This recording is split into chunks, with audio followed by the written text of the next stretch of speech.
In the gilded halls of the SS Atlantica, where crystal chandeliers flicker like stars above and champagne laughter ripples through the hush of high society, something terrible stirs beneath the surface. Amid silks and secrets, a delicate scarf tightens, soft as a lover's touch, deadly as betrayal. Lady Vanessa Worthington exhales her final breath, a fragile sigh swallowed by the velvet night. Enter Hercule Poirot, meticulous, elegant, and relentless. His mind, precise as the cut of his suit and sharp as the gleam in his eye, begins to unwind the silence. Every glance, every tremble in the voice, becomes a thread in the unraveling tapestry of truth. Tonight, we invite you into this twilight pursuit, into a world where shadows speak and the smallest detail can crack open a lie. But first, may we have your attention? Now, take a breath. The time has come. Step aboard the SS Atlantica with us as her majestic hull glides through the inky waters of the Atlantic, bold, graceful, alive with promise. Within her, the grand ballroom glows like a dream, chandeliers catching the light like stars suspended in motion. And so, with hearts open and curiosity stirred, Chapter 1, The Voyage begins.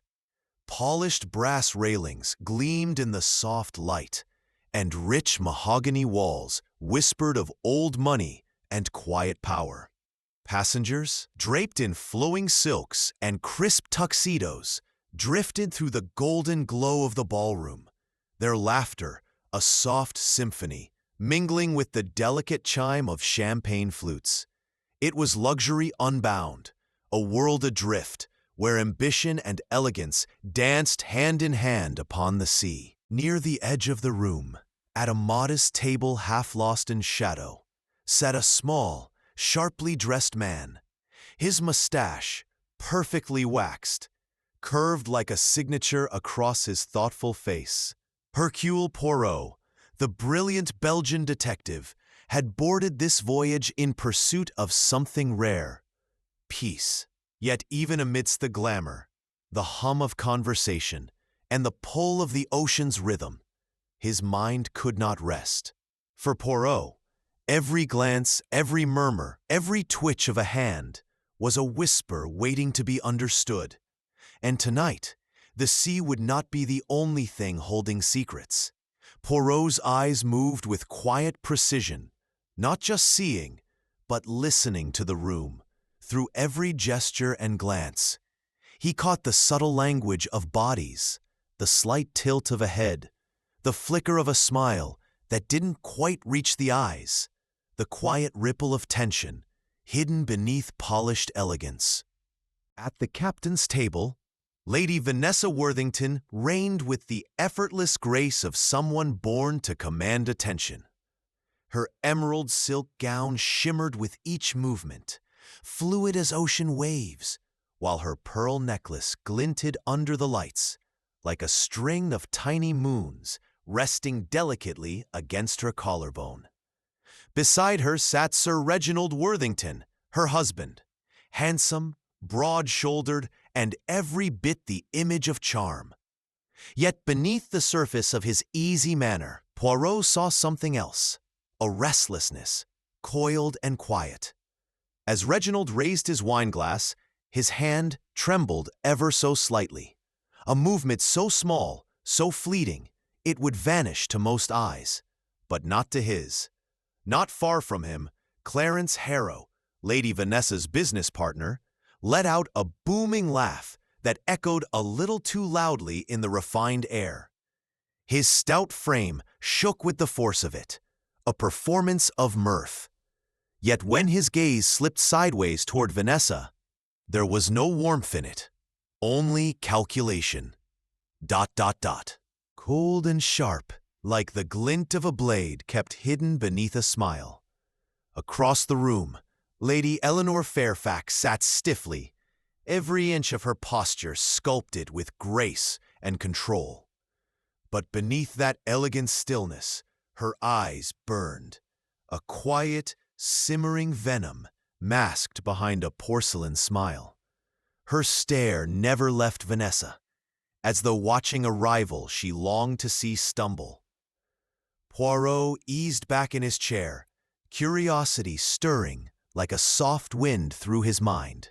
What unseen threads of rivalry, resentment, or longing were woven between these lives?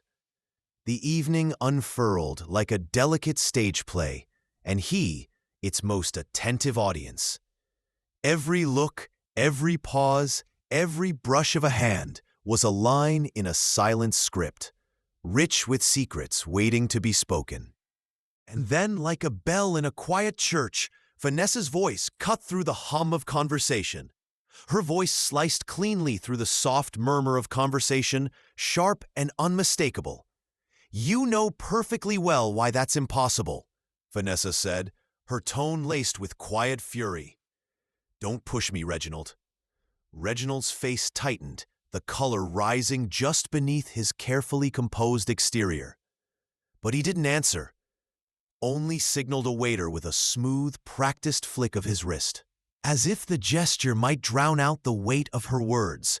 Moments later, Clarence Harrow leaned in, his presence looming beside Vanessa like a shadow. His voice, deep and gravelly, barely rose above a whisper. "We need to talk about the deal," he urged. "There's still time to revise the terms." Vanessa turned her head slightly, her eyes like glass. "My mind is made up, Clarence. Accept it." Her words were cool as marble, final. Then, with the grace of someone long accustomed to dismissals, she turned away, leaving Clarence to swallow his irritation behind a strained, performative smile. Poirot's gaze drifted once more, drawn now to the approaching figure of Lady Eleanor Fairfax, her expression unreadable, but her intent sharp as ever. "Vanessa, darling, how utterly delightful to see you," Lady Eleanor cooed, her voice dripping with sweetness that barely concealed the sting beneath. "I heard about your little spat with Reginald. Such a pity." Vanessa's smile didn't reach her eyes. It was porcelain, beautiful, brittle, and breakable. "Eleanor, ever the thoughtful soul," she replied, her tone smooth as silk, yet cool to the touch.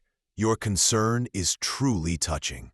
Their words floated like pleasantries, but beneath them crackled something old and unresolved, an undercurrent of rivalry, a silent battle dressed in pearls and poised expressions. Poirot observed, his eyes narrowing ever so slightly. Here was more than gossip. This was history in disguise, a duel of barbed civility unfolding before him.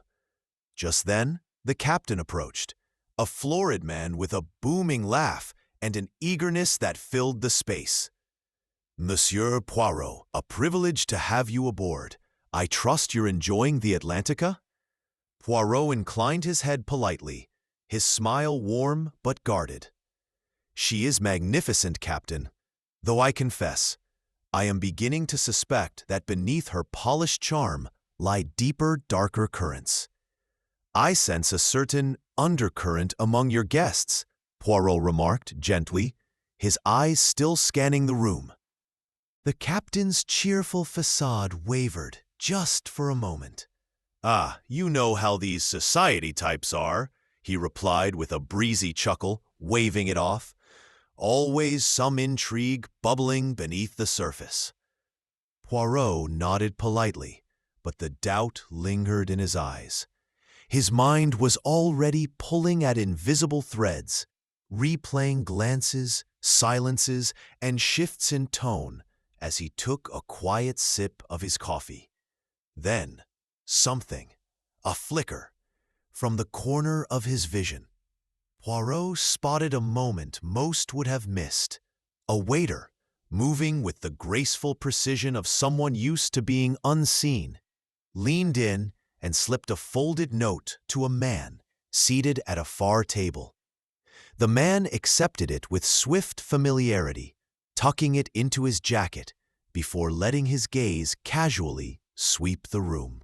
Poirot's eyes narrowed, his thoughts stirring like wind across still water. What messages pass in shadows here, behind smiles and silverware? What secrets wait to be uncovered, quietly handed from hand to hand? Moments later, Lady Vanessa rose from her seat, her departure as graceful as her entrance. Yet something in her posture hinted at tension beneath the elegance. Vanessa moved past Poirot's table like a whisper, her gown brushing the air as if time itself bowed to her presence. A delicate trace of jasmine clung to her wake, but beneath it, something else lingered. A faint metallic tang, sharp and unexpected, tugged at Poirot's senses. He frowned almost imperceptibly and tucked the detail quietly into the back of his mind. The lights softened, casting the room in golden dusk. A chanteuse stepped onto the stage, her voice rising like smoke, low, aching, and beautiful. The melody curled through the ballroom, wrapping itself around every soul, stirring memories they didn't know they'd brought aboard. Conversation faded. Champagne paused mid-glass. The ship, for a moment, seemed to breathe in time with the music, but Poirot's mind had already wandered beyond the song. He noticed the little things, the quiet heartbeat of the room, a young couple lost in each other's eyes, an elderly gentleman nodding gently over his brandy, dreaming perhaps of a different voyage long ago. And then, there in the corner, a lone figure sat cloaked in shadow, a newspaper held just a little too high, his eyes flicking not across the page, but across the room. His stillness was practiced, his attention too focused. Poirot's gaze sharpened. "No, mon ami," he thought. "You are not here for the evening's entertainment, are you? Was it the rumored stowaway, or simply another piece in an ever-growing puzzle?" As the evening slowly unraveled into silence, Poirot made his way back to his stateroom, the gentle sway of the ship like a lullaby beneath his feet. The SS Atlantica, suspended in the heart of the vast, indifferent ocean, felt like a world apart, sealed, self-contained. A perfect crucible for secrets to steep and unfold. In the corridor, Poirot paused. There, a sound, the faint echo of a footfall behind him, soft as breath. He turned sharply. Nothing, just empty hallways and the hush of sleeping opulence. Shadows held their breath. "You grow fanciful, Hercule," he murmured to himself, allowing the barest smile to touch his lips. This is a holiday, nothing more. But the feeling didn't leave him. That small, familiar tightening in the chest, that whisper in the mind that something, somewhere, was slightly out of place. In his cabin, Poirot stepped toward the porthole and looked out. The sea stretched into darkness, endless and unknowable, a mirror of the mysteries beginning to stir behind the polished doors of this beautiful ship. And still, the unease clung to him, quiet, insistent, like a secret, waiting. As Poirot stood gazing out over the endless heaving sea, a quiet truth settled over him like the salt-tinged mist in the air. The passengers aboard the Atlantica carried far more than trunks and tailored luggage. They bore secrets, burdens, motives hidden behind polished smiles and practiced elegance. He could feel it, just as surely as he felt the steady thrum of the ship beneath his shoes, a heartbeat in steel and water. Yes, trouble had found its way aboard, and it had not come alone. Chapter 2. The Crime. Morning broke with deceptive beauty. The sun spilled across the decks in ribbons of gold, painting the Atlantica in warmth and light. The Atlantic glittered like a sea of scattered coins, dazzling and endless. Inside the grand dining room, the day began with quiet ritual. Silverware chimed gently against porcelain. The soft aroma of coffee mingled with polite conversation, and laughter floated like perfume in the air.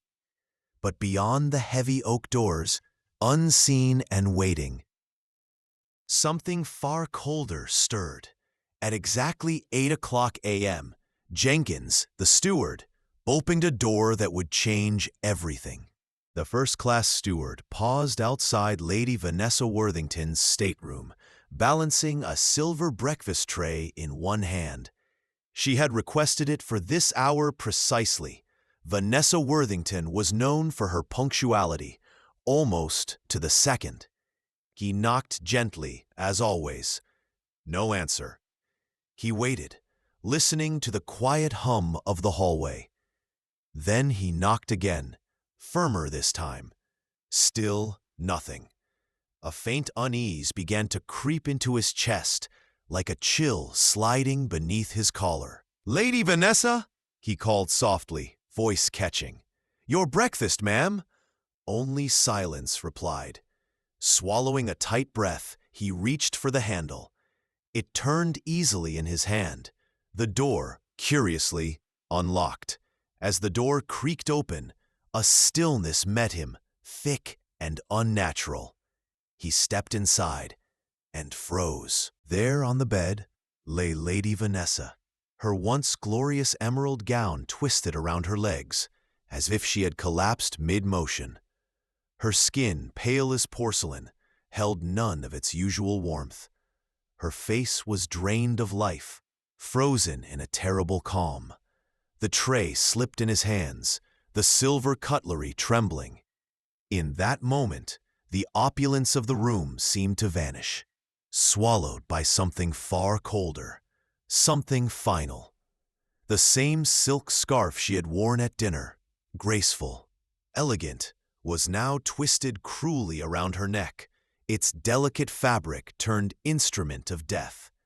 Her eyes, once so commanding, stared skyward, wide, empty, and locked in a silent, haunting plea that would never be answered. Jenkins stumbled backward, breath caught in his throat. The tray crashed to the floor, silverware scattering like startled birds. "Captain," he gasped, the words barely escaping his lips. "Oh, God! Captain!" Within minutes, Captain Harrow stood in the doorway, his broad frame casting a long shadow across the room. For a moment, he said nothing. His weathered features drained of color as his gaze settled on the lifeless form before him. The years of command, of war and storm, steadied him outwardly, but his hands trembled as he reached for the intercom. "Get me Hercule Poirot," he said, his voice breaking into a bark. "Now." And moments later, Poirot entered, calm, composed, and precise, with eyes that missed nothing and a stillness that seemed to draw the chaos inward. He stepped into the room where death had whispered and secrets had begun to stir. Poirot entered with measured steps, his small frame wrapped in a calm that carried quiet authority. There was no panic in his presence, only focus. His sharp eyes moved across the room like a scalpel, noting everything: the overturned chair, a shattered vase strewn in jagged pieces across the floor, the delicate trace of jasmine still clinging to the air like a ghost.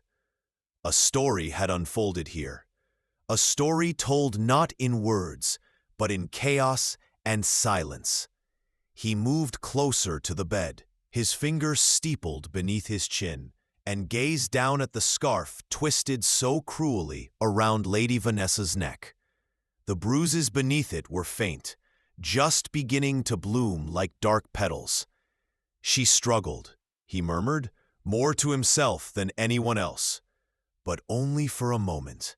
The killer was quick and knew exactly what they were doing. Behind him, Captain Harrow shifted uncomfortably, the weight of responsibility pressing on his shoulders. "Who could have done this, Monsieur Poirot?" he asked quietly. "We're days from shore, and that means a murderer is among us." Poirot lifted a hand gently, stopping him. "Yes," he said softly, eyes still fixed on the broken stillness of the room. "And they have not yet finished what they began." The room had fallen into a heavy silence, the kind that presses against the walls after something sacred has been broken. Poirot's eyes caught on a small slip of paper resting atop the dresser, half tucked beneath the perfume bottle. He lifted it gently, treating it as both evidence and whisper. The handwriting was elegant, graceful, but rushed. "You can't hide forever." He read the words aloud in his mind, letting them settle. There was something oddly familiar about the script. Could it be Vanessa's own? Perhaps, but he would need a proper comparison to be certain. A threat? A warning? Or a message meant for someone else entirely? He folded the note with care and slipped it into his pocket. It was a thread, and he would follow it when the time was right. His gaze drifted toward the porthole, slightly ajar, letting in a sliver of the cool morning air.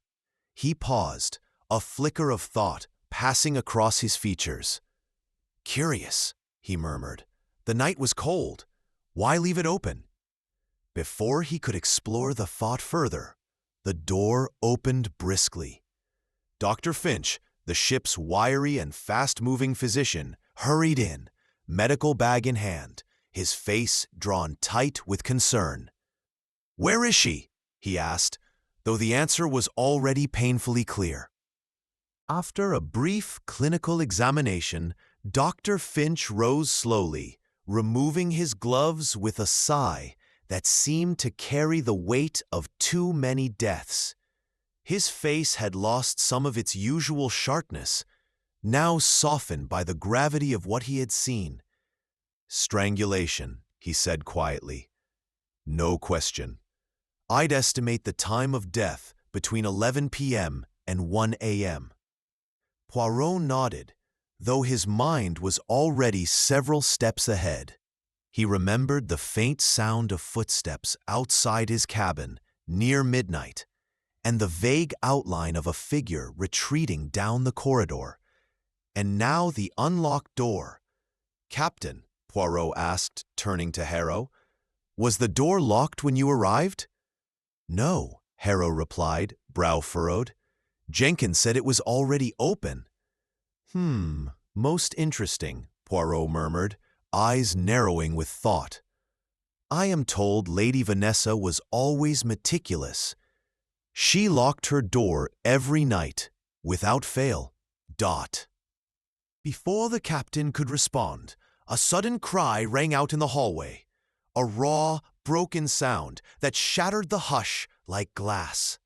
Sir Reginald Worthington stormed past the steward, face pale, eyes wild. "Vanessa!" he choked, his voice cracking as he stumbled into the room. Sir Reginald's face twisted with anguish, his voice cracking as he cried out, "Vanessa!" He lurched forward, desperate to reach her, as if his presence alone might undo what had been done. Poirot stepped in, his hand firm yet compassionate on Reginald's arm. "Monsieur, my deepest sympathies," he said softly, "but please, you mustn't disturb the scene." Reginald faltered, the strength draining from his limbs as he collapsed into a nearby chair. He buried his face in his hands, his voice barely more than a whisper. Who could have done this? But Poirot observed everything, the tightly clenched jaw, the dry eyes, the absence of tears. Grief, perhaps, but grief often wore many masks. Word of the murder spread quickly, rippling through the ship like a sudden storm. In the dining room, passengers gathered in uneasy clusters. Clarence Harrow gripped his coffee cup with white-knuckled tension, his stare locked on nothing, as if afraid to meet anyone's gaze. Lady Eleanor Fairfax sank into a chair with dramatic flair. One hand to her chest, but her sharp eyes swept the room with purpose, watching, calculating, missing nothing. The young couple from dinner sat close together, their heads nearly touching, voices hushed in a shared cloud of fear and speculation.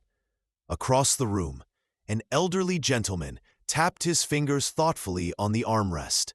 Eyes narrowed, not in confusion, but in quiet calculation, as if trying to place a memory just out of reach. As Poirot turned to leave the stateroom, something caught his eye, a faint smudge on the carpet near the door. He crouched slightly, studying it with care. A partial footprint, not large enough for a man's shoe, yet noticeably bigger than the dainty slippers Lady Vanessa had worn the night before. A woman's heel, perhaps, or something meant to look like one, a clue or a clever deception. He stepped into the corridor, drawing the door closed behind him with a quiet click. The note, the open porthole, the faint trace of perfume, a lingering scent of cigarette smoke, and now, this footprint. Each detail was a thread, loose and waiting, fragments of a larger truth, scattered like pieces of a mirror, just beginning to reflect something dark. But Hercule Poirot welcomed such puzzles. He lived for them, and he knew, without doubt, that with patience and precision, every mystery eventually reveals its face. With time and careful observation, Poirot knew the truth always found its way to the surface. Chapter 3. The First Suspicions. The SS Atlantica cut through the restless Atlantic, its proud silhouette now dimmed under the weight of grief. The ocean stretched endlessly beyond, but on board, the world had shrunk to whispers, glances, and unspoken questions. In the quiet of the captain's private office, Hercule Poirot sat with his ever-present notebook in hand, its pages crisp and empty, waiting for the truth. Across from him sat Sir Reginald Worthington, the grieving widower, or so he presented himself. His suit was flawless, every line sharp and deliberate, but Poirot looked beyond appearances. The hands told a different story, fingers trembling slightly as they clutched a folded handkerchief. Not weeping, not broken, just careful. "I cannot fathom it," Sir Reginald said hoarsely, his voice raw from emotion or effort. "Who would do such a thing to my Vanessa?" Poirot studied him for a moment, silent. Then, with the gentlest tilt of his head and the faintest rise of a brow, he replied, not with accusation, but with the beginning of inquiry. Because grief could be genuine, or rehearsed, and truth, as always, lived in the details. Poirot gave a slight nod, his mustache twitching faintly with restrained intensity. "That, monsieur," he said quietly, "is precisely what I intend to uncover." He leaned in just slightly, voice calm but sharp beneath the surface. "Tell me, when did you last see Madame alive?" Sir Reginald exhaled shakily, pressing the handkerchief to his eyes that Poirot quietly observed remained dry. "After dinner," he said, his voice rough. "She was tired, said she wanted to retire early. I stayed behind in the saloon for a brandy with Clarence Harrow. Vanessa never liked lingering late. And you did not check on her before you went to sleep?" Poirot's tone was gentle, but there was weight in the question, an undertone that asked more than it said. "No, I assumed she was resting," Sir Reginald replied, his words slower now, more deliberate. "Her door was locked when I returned. I didn't want to disturb her. I took the adjoining cabin."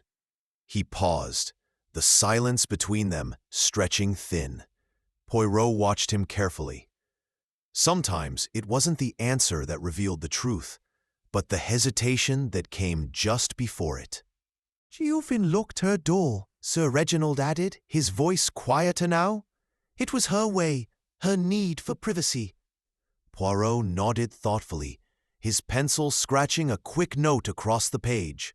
A locked door, yes, that aligned with what he had observed at the scene. Routine for Vanessa, a habit or a shield. "And you heard nothing?" Poirot asked gently.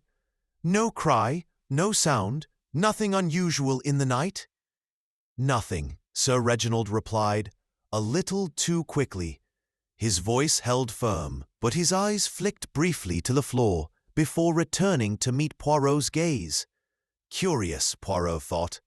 The man's composure was so precise, so carefully held together. It felt less like grief and more like performance. Poirot gave a small, courteous nod. "Merci, Sir Reginald. That will be all, for now." Next to enter was Clarence Harrow, Lady Vanessa's business partner. He walked in with a kind of practiced confidence, shoulders squared, voice steady. But Poirot's eyes, ever watchful, immediately caught the detail others might miss: a fresh bandage wrapped neatly around his left hand.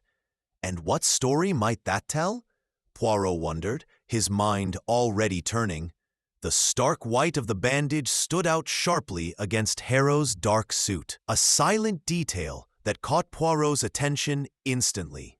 For the briefest moment, a flicker of something, perhaps a smirk, played at the corner of Harrow's mouth before it vanished beneath a rehearsed frown. "A dreadful loss," Harrow said, lowering himself into the chair with practiced ease. "Vanessa was sharp as a tack. We didn't always see eye to eye, but I respected her." "Did not see eye to eye," Poirot repeated softly, his gaze narrowing just a touch. "Explain, if you would." Harrow shrugged, the movement casual, but his fingers on the bandaged hand tightened slightly around the chair's armrest. "Business differences," he said. "She wanted to expand, new shipping routes, untested markets. She was bold, always pushing. I preferred to keep things steady, safe. We argued about it yesterday, before dinner." Poirot nodded slowly, his voice calm but deliberate. "And after dinner?" Harrow paused, only a beat, but Poirot noticed. "Had a drink in the saloon," he said. "Kept to myself." Poirot made no reply. He simply noted the way the man sat, the way his mouth tightened when he mentioned Vanessa's name, and the story his silence almost told. "Stop. I had a drink with Sir Reginald, then turned in. Around 11, I'd say," Harrow said, brushing invisible lint from his sleeve. "Didn't see Vanessa after she left the dining room." Poirot nodded slowly, filing the timeline away, but his thoughts drifted to the footsteps he'd heard in the corridor near midnight. Soft, deliberate, far too late for such stillness. "And you heard nothing unusual in the night?" he asked, his tone light but loaded. "Not a sound," Harrow replied, crossing his arms across his chest. But as he spoke, Poirot noticed the faintest flicker, the clench of a jaw held too tightly, the kind of tension that didn't match his words. "Ah," Poirot thought, "the body may lie, but the muscles do not." The third to enter was Lady Eleanor Fairfax, Vanessa's rival. She swept into the room in a perfumed breeze of lavender, her every movement calculated grace. Draped across her shoulders was a silk scarf, its texture and color eerily similar to the one that had ended Vanessa's life. Poirot's eyes lingered on it, not in accusation, but curiosity. Symbol or coincidence? Lady Eleanor sank delicately into the chair, her chin tilted with quiet defiance. "Monstrous," she said, voice like chilled wine. "Simply monstrous what's happened." Lady Eleanor's voice quivered, caught between fury and disbelief. "Yes, we argued. Vanessa and I often did. But murder?" Her hands clenched in her lap. That's unthinkable." Poirot leaned in gently, his gaze calm but penetrating. "You mentioned quarrels, madam." A shadow passed over her features. "She stole a contract from me last year. Lucrative, important." Her voice dipped, bitter and brittle. "I won't pretend I didn't resent her for it, but wishing someone gone and doing such a thing." She trailed off, shaking her head. "Your whereabouts last night?" Poirot asked, his tone soft but exacting. "I played cards in the lounge with Mrs. Pennington until around 10:30. Then I retired, slept through the night, until I heard the dreadful news this morning." Poirot tapped his pencil lightly against his notebook, as if considering an unseen rhythm. "That scarf you're wearing," he said at last, eyes lingering on the silk draped around her neck. "It is remarkably similar to the one found on Lady Vanessa. A striking coincidence, no?" Lady Elena's fingers brushed the scarf reflexively, her eyes narrowing for just a beat. Too fast to catch unless you were Poirot. Her hand flew instinctively to her throat, fingers clutching the silk as if to protect it, or herself. For the first time, Lady Elena's carefully maintained poise faltered. "It's a common design," she said, her voice tightening. "I've had mine for years. Surely, you're not accusing me." Poirot offered a serene, unreadable smile. "I accuse no one, madam. I merely observe." She left in a hush of perfume and silk, but the air she left behind still trembled with tension. Alone once more, Poirot sat in thoughtful stillness, the silence loud with possibilities. Sir Reginald, his dry-eyed sorrow too neatly wrapped in grief. Harrow, cool under pressure, yet that bandaged hand and old quarrel loomed large. Lady Elena, bitterness worn as plainly as her scarf. Each had a motive, each had the means. Each could have slipped through that door, and yet. The torn threads in the scene, the crumpled note, the subtle signs of a struggle, the open porthole whispering to the sea, suggested something more layered, a design not yet fully revealed. As Poirot stepped into the corridor, the weight of the mystery settled on his shoulders like a fog, thick and full of secrets. Just outside the captain's office, Poirot paused in the corridor, his thoughts swirling like storm clouds. Every word spoken by the suspects echoed in his mind, fragments of truth or deception waiting to settle into place. A faint sound drew his attention, a quiet sob, almost swallowed by the hush of the nearby lounge. There, through the open door, Lady Elena Fairfax sat alone, her once glamorous air now unraveling. She pressed a lace handkerchief to her eyes, her shoulders trembling. Grief or guilt, he couldn't yet say. Then, as if lost in thought, she let the handkerchief slip from her lap. It floated silently to the floor. Before Poirot could step forward, Clarence Harrow appeared from the shadows by the bar, his movements too quick, too practiced. He stooped as if to help, but instead of returning the fallen cloth, he glanced around, then slipped it into his pocket, a gesture subtle and swift, but not invisible. Poirot's gaze sharpened. He said nothing, not yet, but inside his mind, the moment etched itself into the growing mosaic of suspicion. Just then, a knock echoed down the corridor, breaking the tension like a crack in ice. The knock shattered Poirot's focus like a stone tossed into still water. Captain Harrow stepped inside, his face drawn and tight. "Monsieur Poirot," he said quietly, "the steward Jenkins, he insists on speaking with you, says he's remembered something." Poirot sat up straighter, instantly alert. "Send him in," he said, his voice calm but sharpened with curiosity. Jenkins entered, cap in hand, his fingers nervously wringing the brim, like it was the only thing anchoring him. "Sir, I should have mentioned it sooner," he began, eyes flicking downward. "But last night, near midnight, on my rounds, I saw something odd by Lady Vanessa's cabin." Poirot leaned forward, his stillness almost reverent. "There was a man," Jenkins said, voice trembling, "lurking in the shadows. Couldn't see his face. It was too dark, but he was smoking. Dropped his cigarette the moment he saw me, then bolted." A pulse of energy surged through Poirot. "A cigarette, you say?" he asked softly. Jenkins nodded, fumbling in his pocket. "Kept it. Figured it might matter."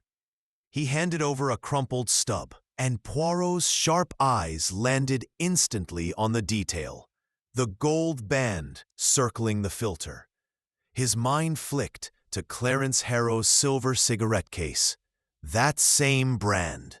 "Très bien, Jenkins," Poirot murmured, his gaze thoughtful. "You've been most helpful." When the steward left, Poirot sat in the quiet once more. But his mind was electric. The shadows at midnight, the dropped cigarette, the scarf, the note, the slight tremble in a polished alibi. The killer thought themselves clever, but cleverness often left fingerprints. Aboard this floating cradle of luxury and secrets, the truth was hiding, coiled in silence. He stood slowly, breath steady, heart firm. The game was in motion now, and Hercule Poirot would unwind it, thread by precise, relentless thread. The afternoon sun spilled gently through the porthole of Lady Vanessa Worthington's stateroom, casting a soft, golden glow across the room that still whispered of the night's horror. The light touched everything, the rumpled bedspread, the delicate lace gloves left on the vanity, and the quiet grief that hung in the air like perfume. Hercule Poirot stood silently by the ornate dresser, his gloved fingers moving with the precision of a watchmaker. Each motion slow, deliberate, reverent. Every object he examined seemed to breathe beneath his touch, as if it too carried secrets waiting to exhale. By the door, Captain Harrow lingered, arms crossed tightly, his eyes dark with worry. "Do you truly think the killer left something behind, Monsieur Poirot?" he asked, voice barely above a murmur.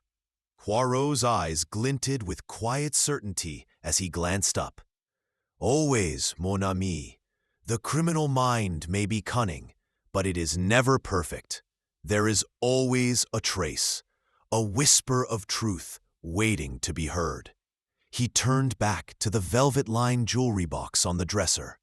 The glittering necklaces and rings lay untouched, undisturbed by the storm that had raged the night before. But Poirot's fingers were drawn to a small seam. With delicate pressure, he pressed the base. Click. A soft, metallic sound echoed in the quiet raw. A hidden compartment slid open, revealing a single folded letter and a small, time-worn photograph tucked inside.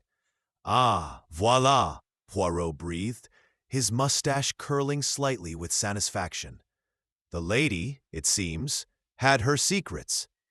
Captain Harrow stepped forward, his breath catching as he leaned over Poirot's shoulder.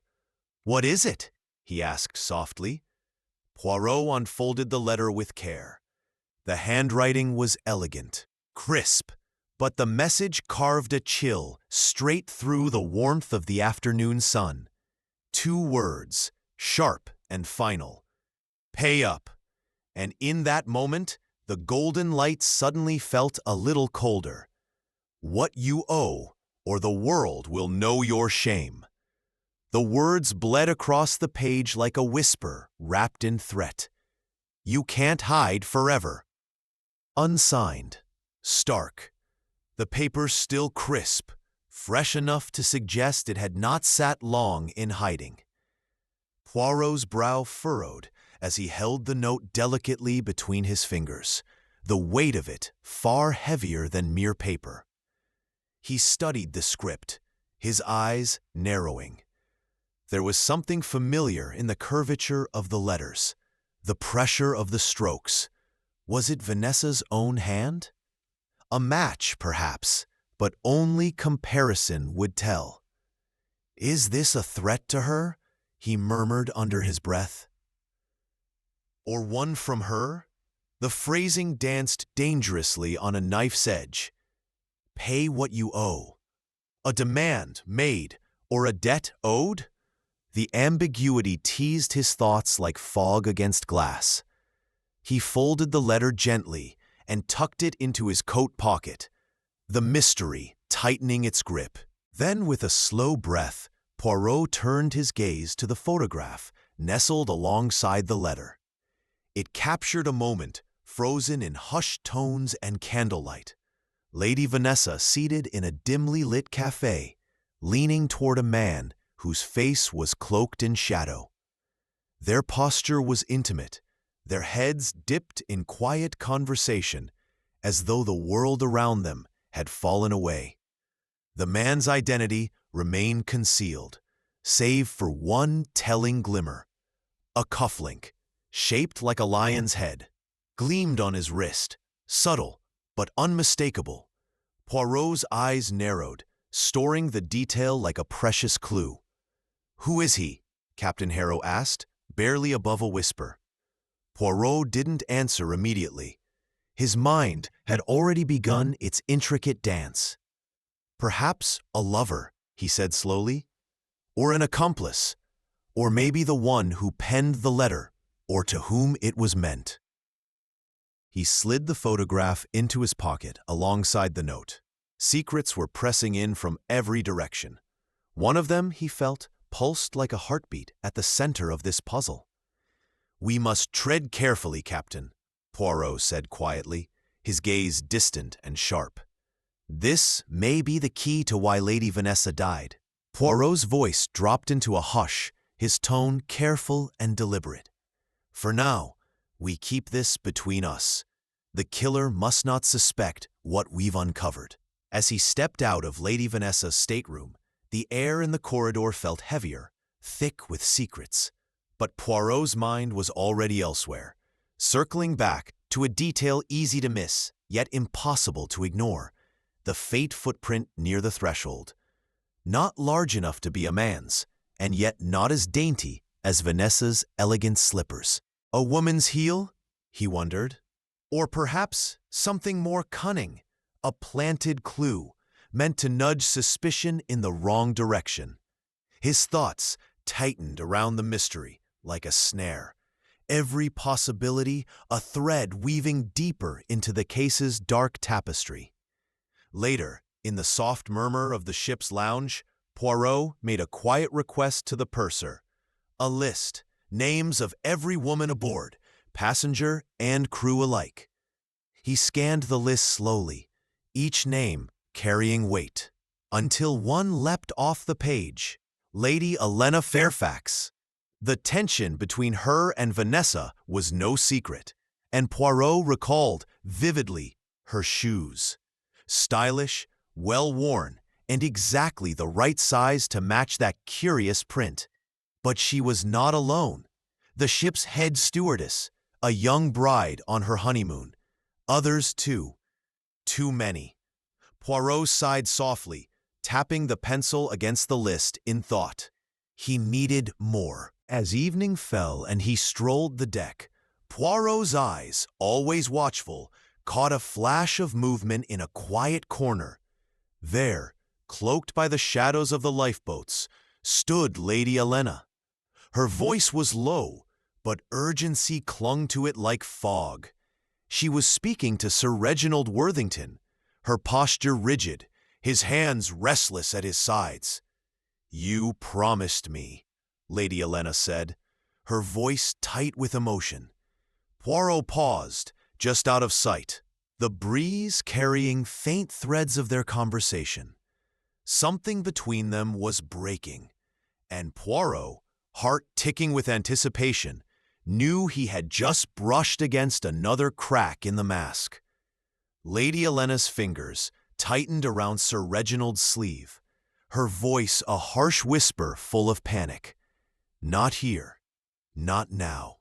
Her grip trembled with urgency, but Sir Reginald's face had turned to stone. Jaw clenched, eyes stormy. "I can't control everything, Helena," he snapped, his voice just above a murmur.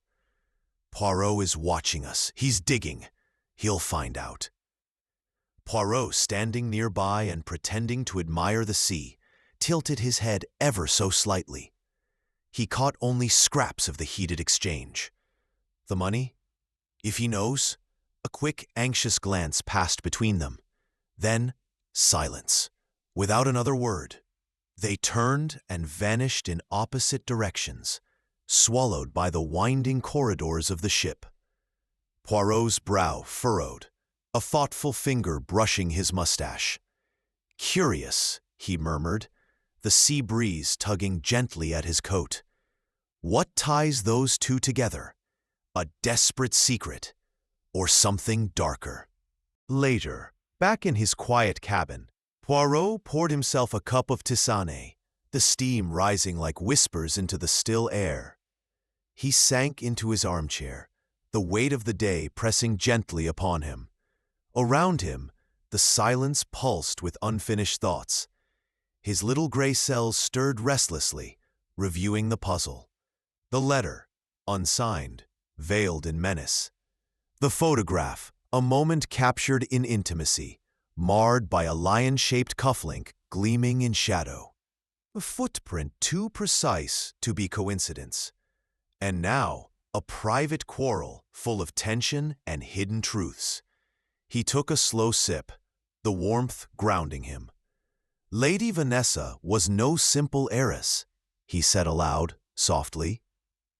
She wore the mask of grace, yes, but beneath it, secrets, and enemies who would do anything to keep those secrets buried. He set the teacup down with a quiet clink. The night had deepened, but so had the mystery. The question, Poirot whispered to himself, eyes fixed on the fading horizon beyond the porthole, is which secret was worth killing for? The letter still burned in his thoughts, its words sharp, cloaked in shame, scandal, or perhaps blackmail. But who had penned it? Its tone could be either plea or threat. Then there was the photograph, intimate, shadowed, a quiet betrayal frozen in time. A man, barely visible, his lion-shaped cufflink catching just enough light to whisper of something forbidden. A lover, a conspirator, a rival, and the footprint, so carefully placed, just large enough to confuse, just small enough to suggest Lady Helena, or was it a deception, a smudge left by design? Poirot set his teacup down gently, the porcelain clink echoing in the quiet. His brow furrowed, his gaze sharpened. "No matter," he murmured, voice low but certain. "Hercule Poirot will uncover the truth, thread by meticulous thread." Outside the cabin, the SS Atlantica sailed deeper into the gathering dusk. The sky streaked with lavender and smoke-blue clouds.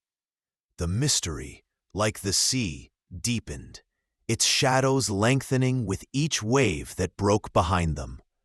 Somewhere on this ship, the killer moved quietly, their secret still clenched tight. And Poirot? He could feel it now. They were close, too close. Chapter 5. A Whisper in the Dark. The SS Atlantica's grand lounge shimmered with forced elegance. Velvet drapes hung heavy at the windows, framing the vast, restless ocean beyond. Chandeliers spilled gold across the room, gilding faces that wore too bright smiles and eyes that glanced too quickly. But beneath the surface glamour, unease pulsed like a hidden current. Lady Vanessa Worthington's murder had torn something open. The passengers moved like actors in a fragile play, their voices low, their laughter brittle. Every conversation seemed to carry a tremble, every glance a silent accusation. In the corner, nestled in a velvet armchair, Hercule Poirot sat still and watchful, his posture relaxed, but his mind a storm of precision. Someone in this room knows more than they admit, he thought. And in the shadows of secrets and chandeliers, he waited for a whisper, a slip, a spark that would unravel everything. Near the crackling fireplace, Poirot sat in quiet contemplation, his small frame swallowed by the grandeur of the lounge. The flames danced in the hearth, casting warm flickers across his thoughtful face as he cradled a steaming cup of tisane between his gloved hands. His eyes, sharp, inquisitive, swept over the room like a watchman scanning for storms. In one corner, a young newlywed couple sat whispering with nervous energy, their fingers tightly entwined as if anchoring one another against the rising tide of fear. Mr. Pennington, the elderly gentleman with a drooping monocle, dozed off in a plush armchair, his soft snores barely audible over the gentle hum of murmured conversations. Near the polished bar, Miss Clara, the head stewardess, moved with the grace of someone trained in calm efficiency.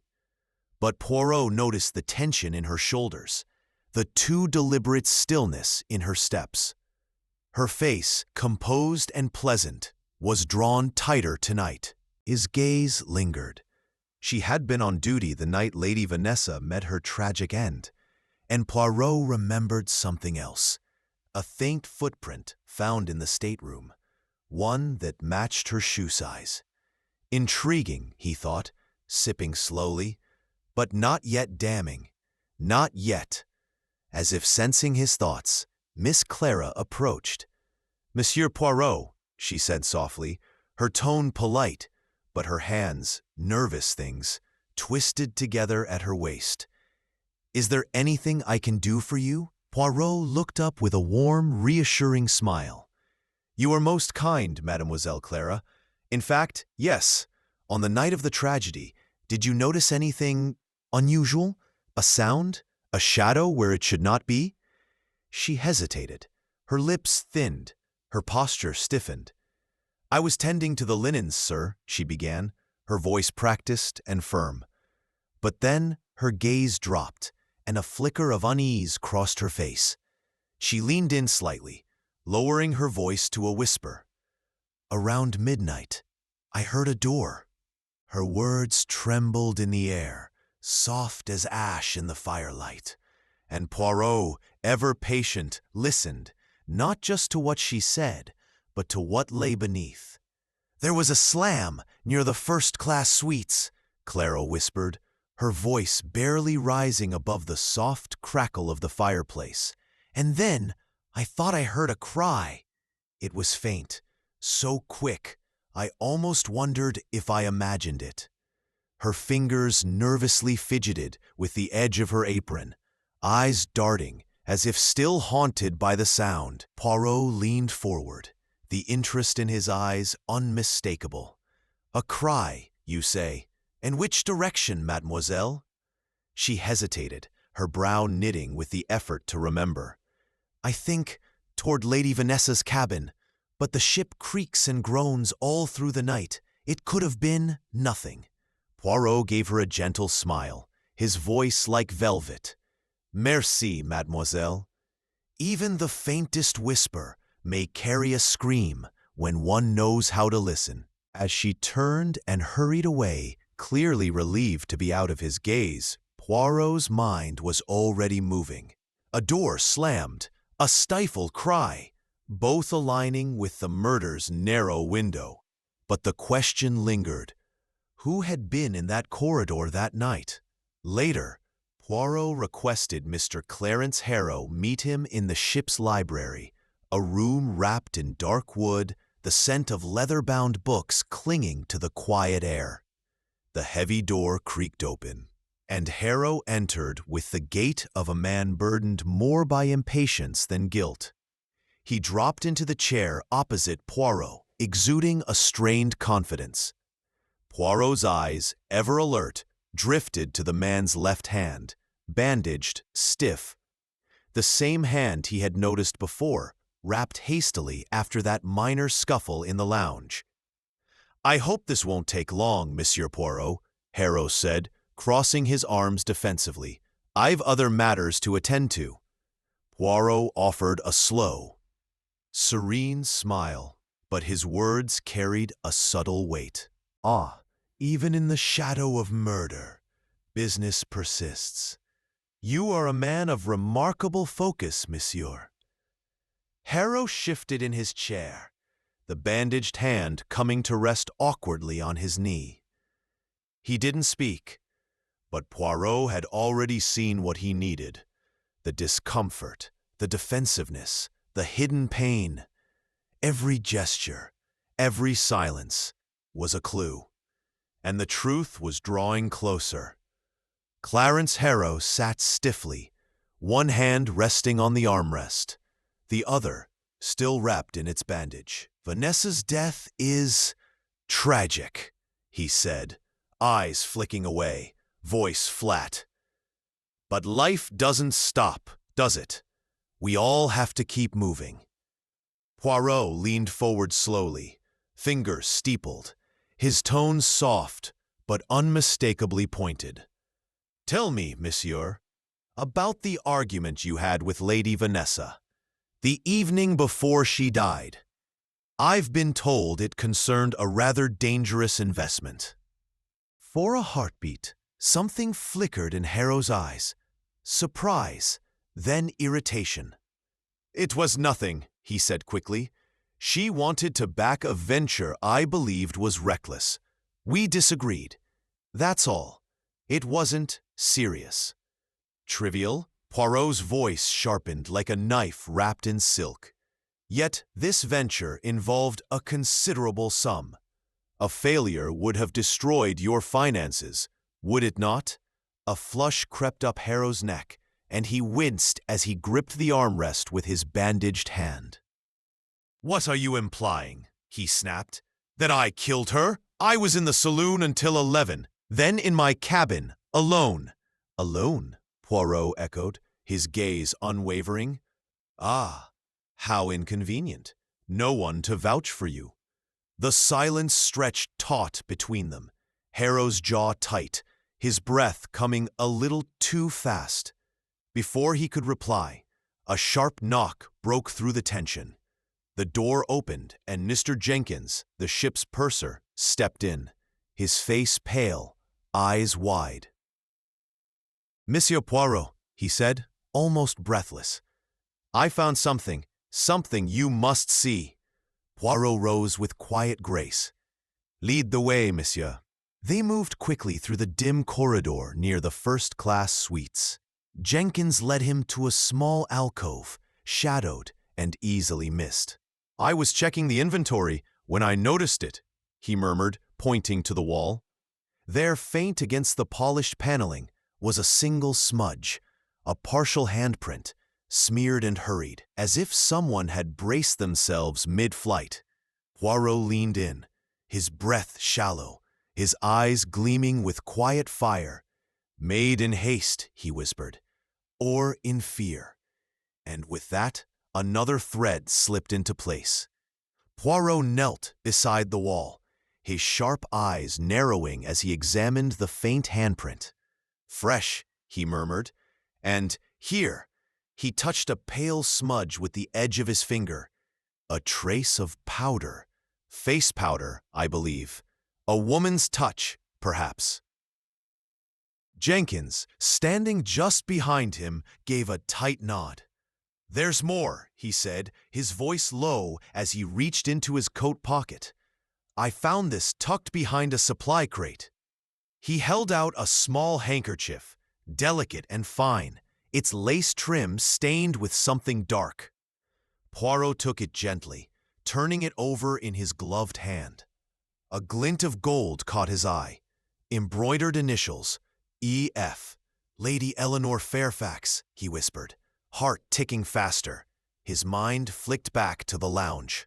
Hours earlier, Lady Elena dabbing her eyes, the handkerchief slipping from her grasp, and Clarence Harrow bending to retrieve it, tucking it silently into his pocket. Curious indeed. This seemed important, Jenkins added, voice barely above a whisper. "I thought you should see it." "You were right, mon ami," Poirot said softly. This may be the key." As Jenkins slipped away, Poirot tucked the bloodied cloth into his coat with deliberate care, though his thoughts were anything but calm. A handprint, a stained handkerchief, both placing Lady Elena near the crime scene. But what did it mean? Was she the killer, or merely another piece on the board, moved by someone else? And the blood? Whose was it? Harrow's, perhaps? Back in his cabin, Poirot paced before the porthole, the Atlantic stretching into endless shadows. His mind was a storm of details. Miss Clara's trembling voice, Harrow's bandaged hand and evasive answers. The way Lady Elena had clung to Sir Reginald in desperation. The clues were gathering like waves against the hull. They churned within him, rising, relentless. But still, they refused to fit. Not yet. A flicker of memory lit up in his mind. Vanessa's jewelry box, the photograph tucked beneath the velvet lining. That man, sitting in a cafe, the lion's head cufflink catching the light. Was he here, somewhere among them, hidden behind a polite smile and polished shoes? Or just a ghost from her past, long gone, no longer relevant? "No," Poirot whispered, turning from the window, his reflection lost in the black glass. "The truth. It lives here. It breathes aboard this very ship. And I, Hercule Poirot, shall uncover it." With that solemn vow, he reached for the lamp and gently extinguished its glow. Darkness wrapped around him like a cloak, and yet the whispers of the mystery still floated in the air, soft, persistent, like echoes waiting to be heard. Chapter 6. The Stowaway's Secret. Poirot moved carefully down the narrow metal staircase, his polished shoes clicking in sharp contrast to the hush. Beside him, Captain Harrow strode with quiet authority, flanked by two thick-armed crewmen. The tip had come from a nervous kitchen boy, barely more than a whisper, but Poirot had listened. A stowaway, he'd said, someone hiding in the forgotten corners of the ship. As they neared a stack of crates, a sudden rustle cut through the stillness.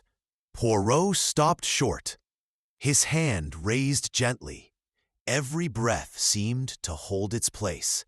He tilted his head, listening, not just with his ears, but with every sense attuned. Then, with the smallest nod, he signaled the others. The hunt had shifted to a new layer of the mystery, and something, or someone, was just beyond reach. The crewmen dragged a figure from the shadows, a young man, barely more than a boy.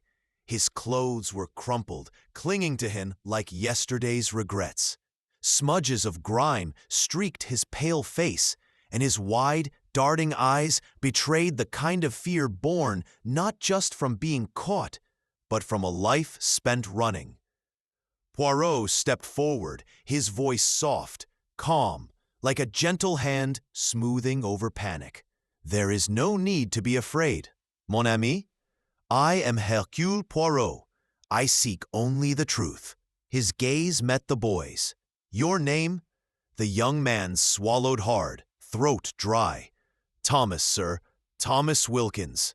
His voice cracked, but his words held. "And what brought you aboard this ship, uninvited, Monsieur Wilkins?" Thomas's shoulders sagged. The weight of shame pulled at him. "I was desperate. Lost my job in London. Had no one, nowhere to turn. I thought if I could just get to America, I might start over." The words poured out in a whisper, part confession, part plea.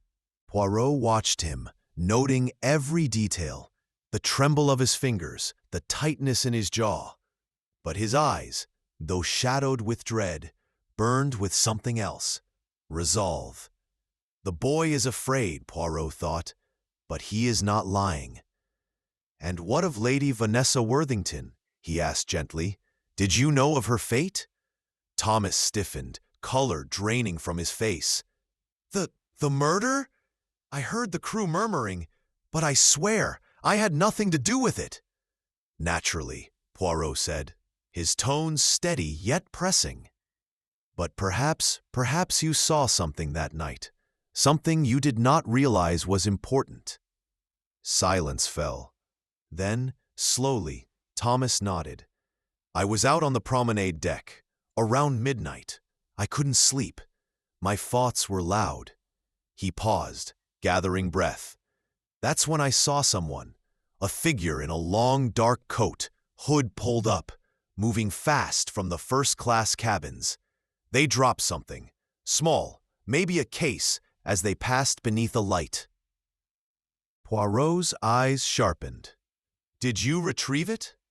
Thomas shook his head, shame flickering across his face. "No, sir. I was too frightened. But I remember exactly where." Poirot nodded, heart ticking faster beneath his still exterior. A hooded figure, a dropped object, a witness in the shadows. The pieces were moving, and the truth at last was beginning to whisper. "You've led us well, Miss Wilkins," Poirot said gently, though the boy's eyes still flickered with uncertainty. Guided by Thomas, they ascended to the starboard deck. The night air was sharp, salty, brushing against their faces like a silent warning. They moved carefully among the lifeboats, shadows stretching long and thin. Then, something glinted. Poirot crouched, brushing aside a flap of weathered canvas. There, nestled in the shadows, was a silver cigarette case. He lifted it slowly, delicately, as though it might speak if handled too roughly. Its polished surface caught the dim light. Engraved initials, C.H., and just beneath, in smaller, intimate script, "To my beloved A, from V." Poirot's brow furrowed. C.H., Clarence Harrow, no doubt. But A? He didn't voice the question, only tucked it away in the growing archive of tangled truths. Captain Harrow loomed beside him, arms folded. "Clarence Harrow," he muttered with suspicion. Poirot nodded, turning the case in his gloved fingers. "Oui, Monsieur Harrow. He claims he was alone in his cabin after 11. Yet this case was dropped here, near the first-class cabins, closer to midnight." "Could be an accident," Harrow offered. "He may have simply lost it." "Perhaps," Poirot murmured, but his mind spun quietly. "Or perhaps someone wanted it to be found here to mislead us." Thomas shifted his weight, his boots scuffing the deck. "I don't know what it means, sir," he said, almost apologetically. "I just saw it full when that figure ran past." Poirot's eyes narrowed, thinking again of the cigarette case and of love. "Miss Wilkins," he said thoughtfully, Did you ever overhear Lady Vanessa speak to anyone with affection? Perhaps using a name, an endearment? Thomas was quiet, the memory clawing its way back. Then he nodded slowly. Yes, in the corridor one night, she whispered to someone. She called them my dear Amour. I thought it was a pet name. Amour, Poirot repeated under his breath. A name, perhaps? Or a lover's cloak for secrecy? He said nothing more, but in the quiet between them, his thoughts stirred like smoke, delicate, elusive, and rising toward the truth. Poirot merely inclined his head. Merci, Miss Wilkins. You have been most helpful. Return to your quarters, but do not leave the ship. Thomas nodded, a flicker of gratitude softening his anxious features. With one last glance, he slipped into the shadows and vanished below deck. As Poirot and Captain Harrow ascended toward the upper levels, the cool night air met them like a whisper of the sea's secrets. Poirot's thoughts stirred restlessly. We must proceed with care, he said softly, voice measured, eyes scanning the horizon of his thoughts. If Harrow is guilty, he will already be cautious. If he is not, then he may well be the next target. Harrow nodded grimly. I'll have him watched, discreetly. Bien, Poirot replied. And I shall consider this curious little riddle we've been handed. They parted ways at the stairwell, Harrow's boots echoing into the distance, leaving Poirot alone with the weight of unspoken questions. He fingered the silver cigarette case in his pocket, its dual inscriptions whispering of hidden ties. 2 names, 2 hearts, or one heart deceiving another. The pieces were shifting now, softly, silently, but the edges were beginning to show. The killer was close. He could feel it. The web, once carefully spun, was beginning to tremble. Chapter 7. The Hidden Compartment. The SS Atlantica's library was a haven of old-world charm, a sanctuary wrapped in silence. Shelves of leather-bound books rose like sentinels, and the air carried the rich scent of polished mahogany and the quiet wisdom of paper aged by time. Poirot stepped into the room, his footsteps hushed on the thick rug. The gentle flicker of gaslight painted golden pools on the walls, casting dancing shadows as if the room itself held its breath. This was the place he had chosen, a quiet stage for truth to reveal itself. So much elegance, so much concealment. The Atlantica wore her wealth like a mask, and Poirot intended to lift it layer by layer. He moved deliberately, his gaze brushing over every surface, every drawer, every crack in the woodwork.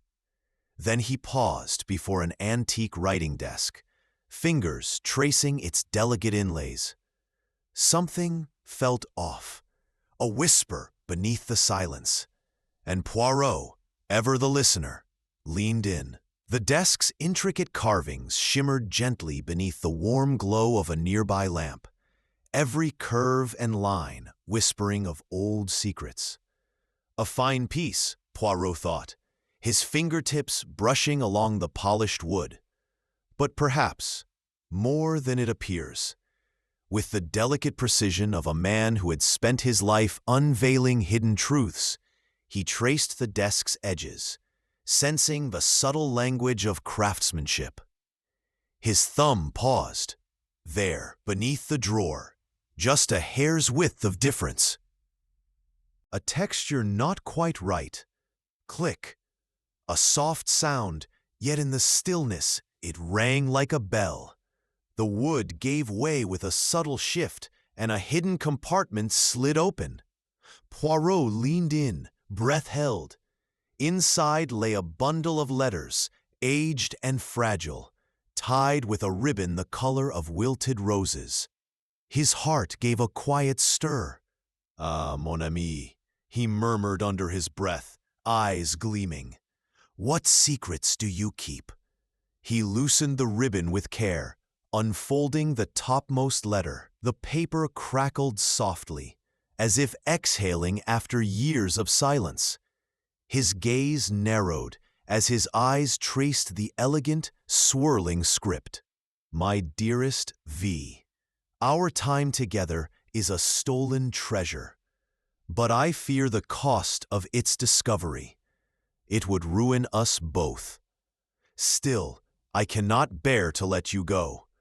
Meet me in the usual place, and we shall decide our fate. Yours always, A. Poirot's mustache twitched, his mind already leaping forward. A clandestine affair, he thought, the words rich with longing and danger. He turned the next letter, and then the next. The passion grew with each page. Pleas, promises, confessions, but none revealed a full name. Only that single elusive initial, A. He leaned back, eyes distant, as thoughts churned behind them. Who are you, mon cher A? He wondered. And more importantly, what role do you play in this deadly game? He stood over the passenger list, brow furrowed, thoughts spinning like a chessboard in motion.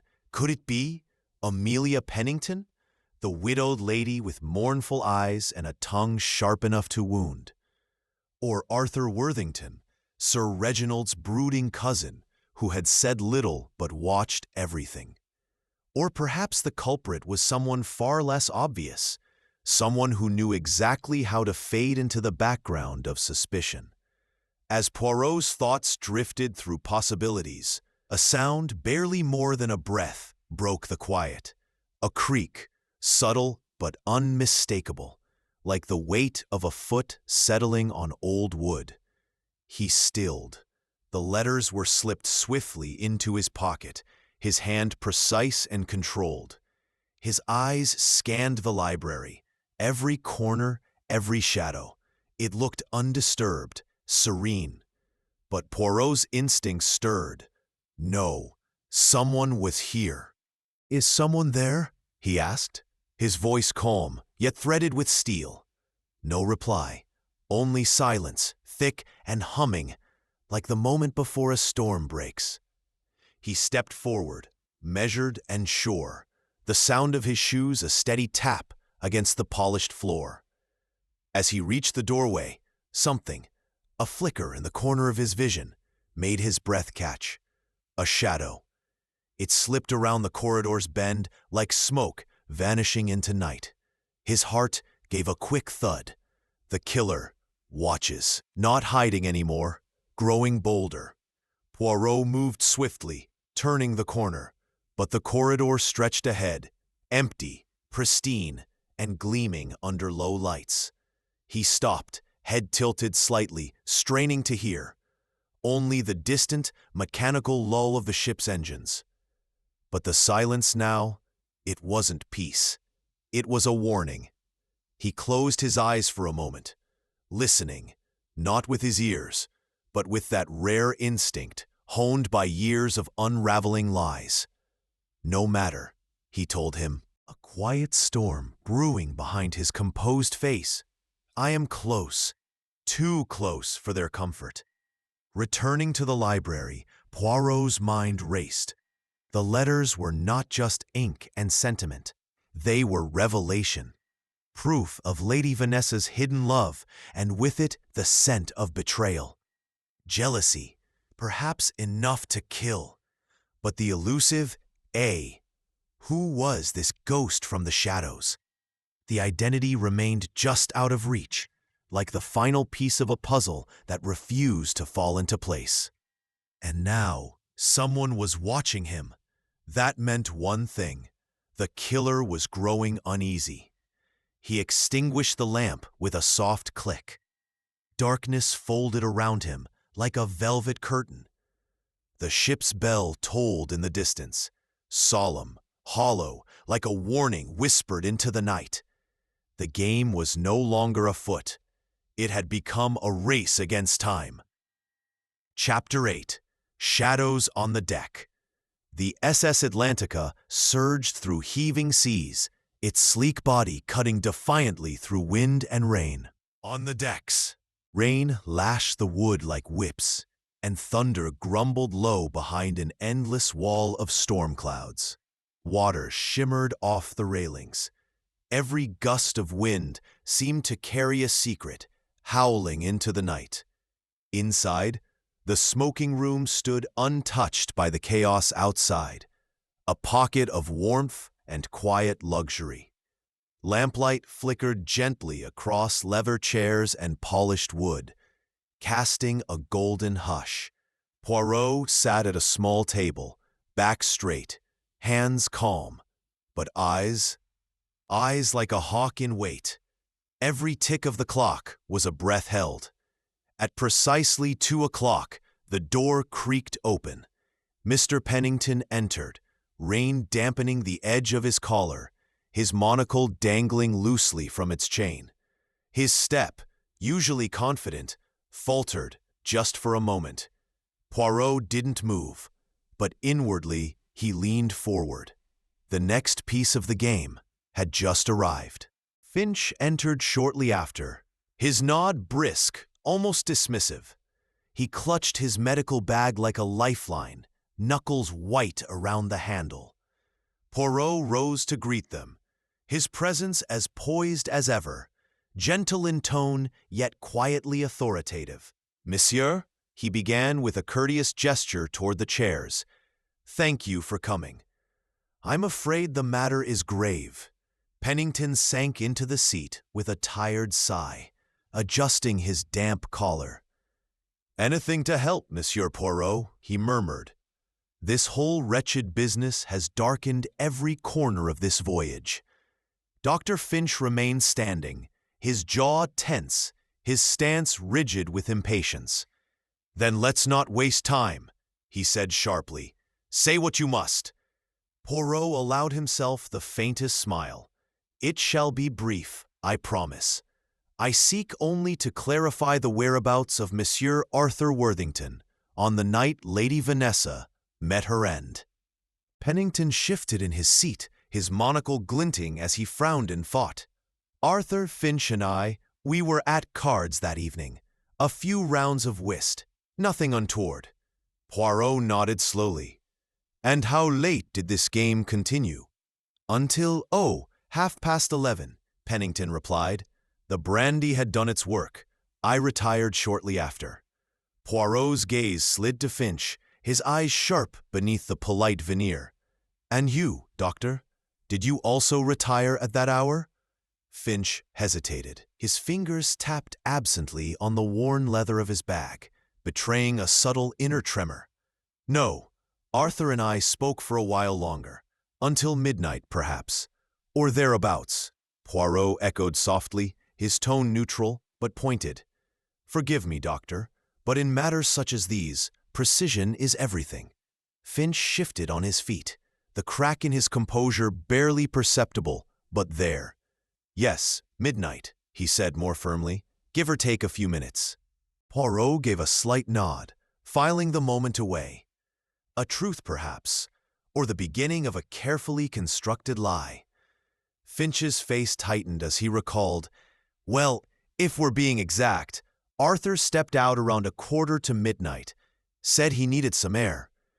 Poirot leaned in slightly. "And he returned?" 10 minutes, give or take," Finch said with a small shrug. But something was off. His hands were trembling, and his eyes, he hesitated.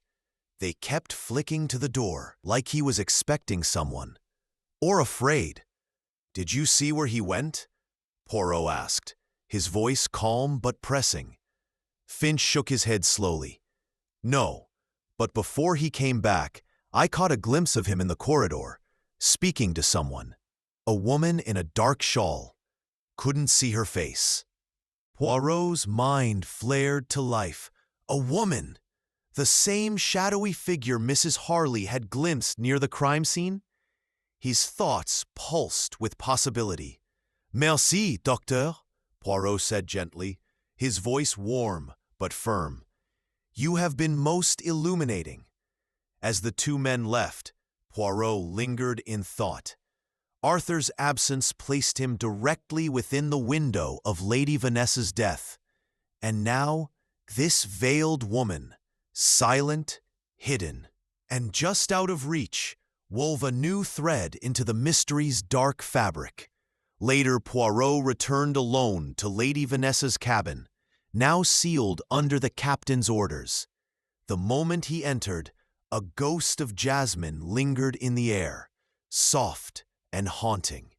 And beneath it, lavender. His senses sharpened. He moved to the wardrobe, his gloved fingers moving methodically through folds of silk and wool.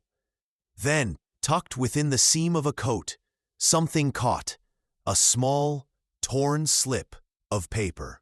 He unfolded it carefully. E.F., the initials scrawled in hurried, trembling script. Poirot's eyes narrowed.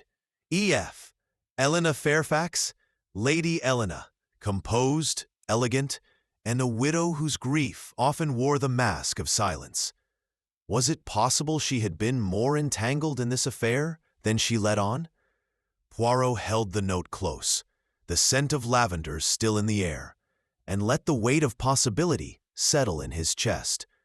The web was tightening, and someone, perhaps someone, with jasmine in her perfume, was watching from the shadows.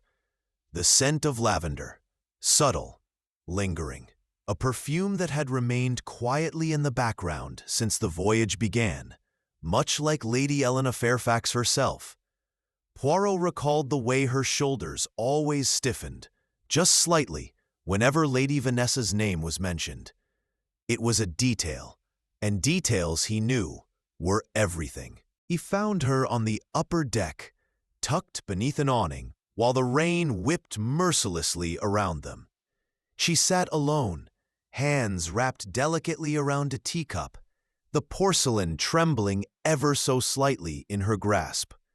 As he approached, she looked up, her expression composed, but her smile tight, stretched like silk pulled too far. "Monsieur Poirot," she greeted, her voice smooth but cautious. "What brings you out into such weather?" "A pressing matter, madame," he said, taking the seat across from her. The storm crackled in the background, but his tone cut through it like glass. "Where were you on the night Lady Vanessa was killed?" Her fingers instinctively tightened around the cup, the faintest pause. Then, "In my cabin, reading. I retired early, as I often do." Poirot's gaze didn't waver. "Yet a witness saw a woman matching your appearance near the first-class cabins around midnight." He reached into his pocket and laid the small, torn slip of paper on the table. The initials E.F. stared up between them like a wound. Lady Elena's mask faltered. Her breath hitched. "That's mine," she whispered. "But it's not what you think." Poirot said nothing, letting the silence press in. "Vanessa and I, we were friends," she continued softly, eyes clouding. "She asked me to meet her that night. It was something private, personal." Poirot leaned forward gently. "About what, madame?" She hesitated.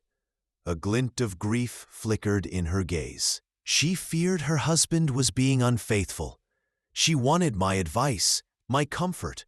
But when I arrived, her cabin door was open, just slightly, and I heard voices, raised, angry. Poirot's brows drew together. "Voices?" "A man and a woman," she said, almost breathless. "Arguing about money, I think. I didn't go in.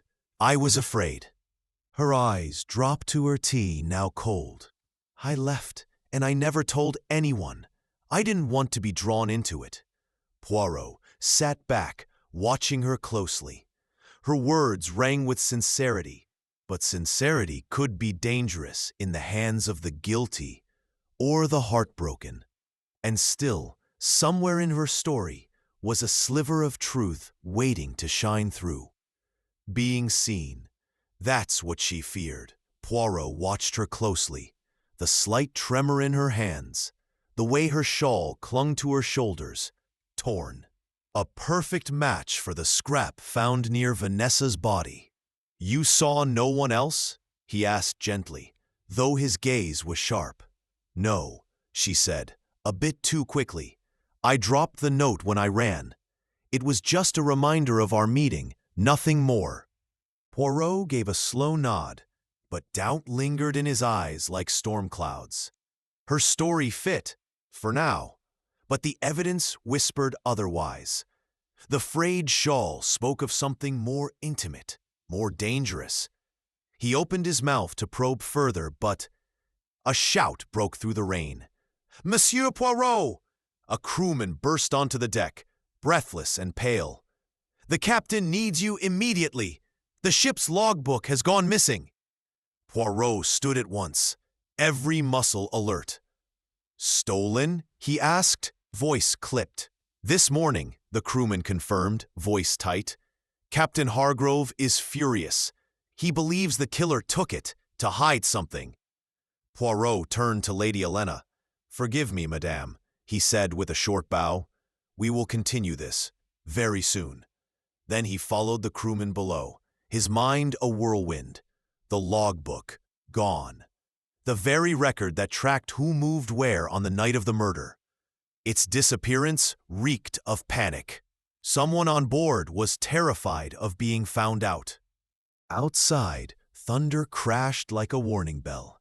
Inside Poirot's mind, the storm raged louder.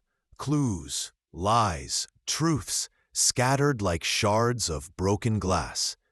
He didn't have much time.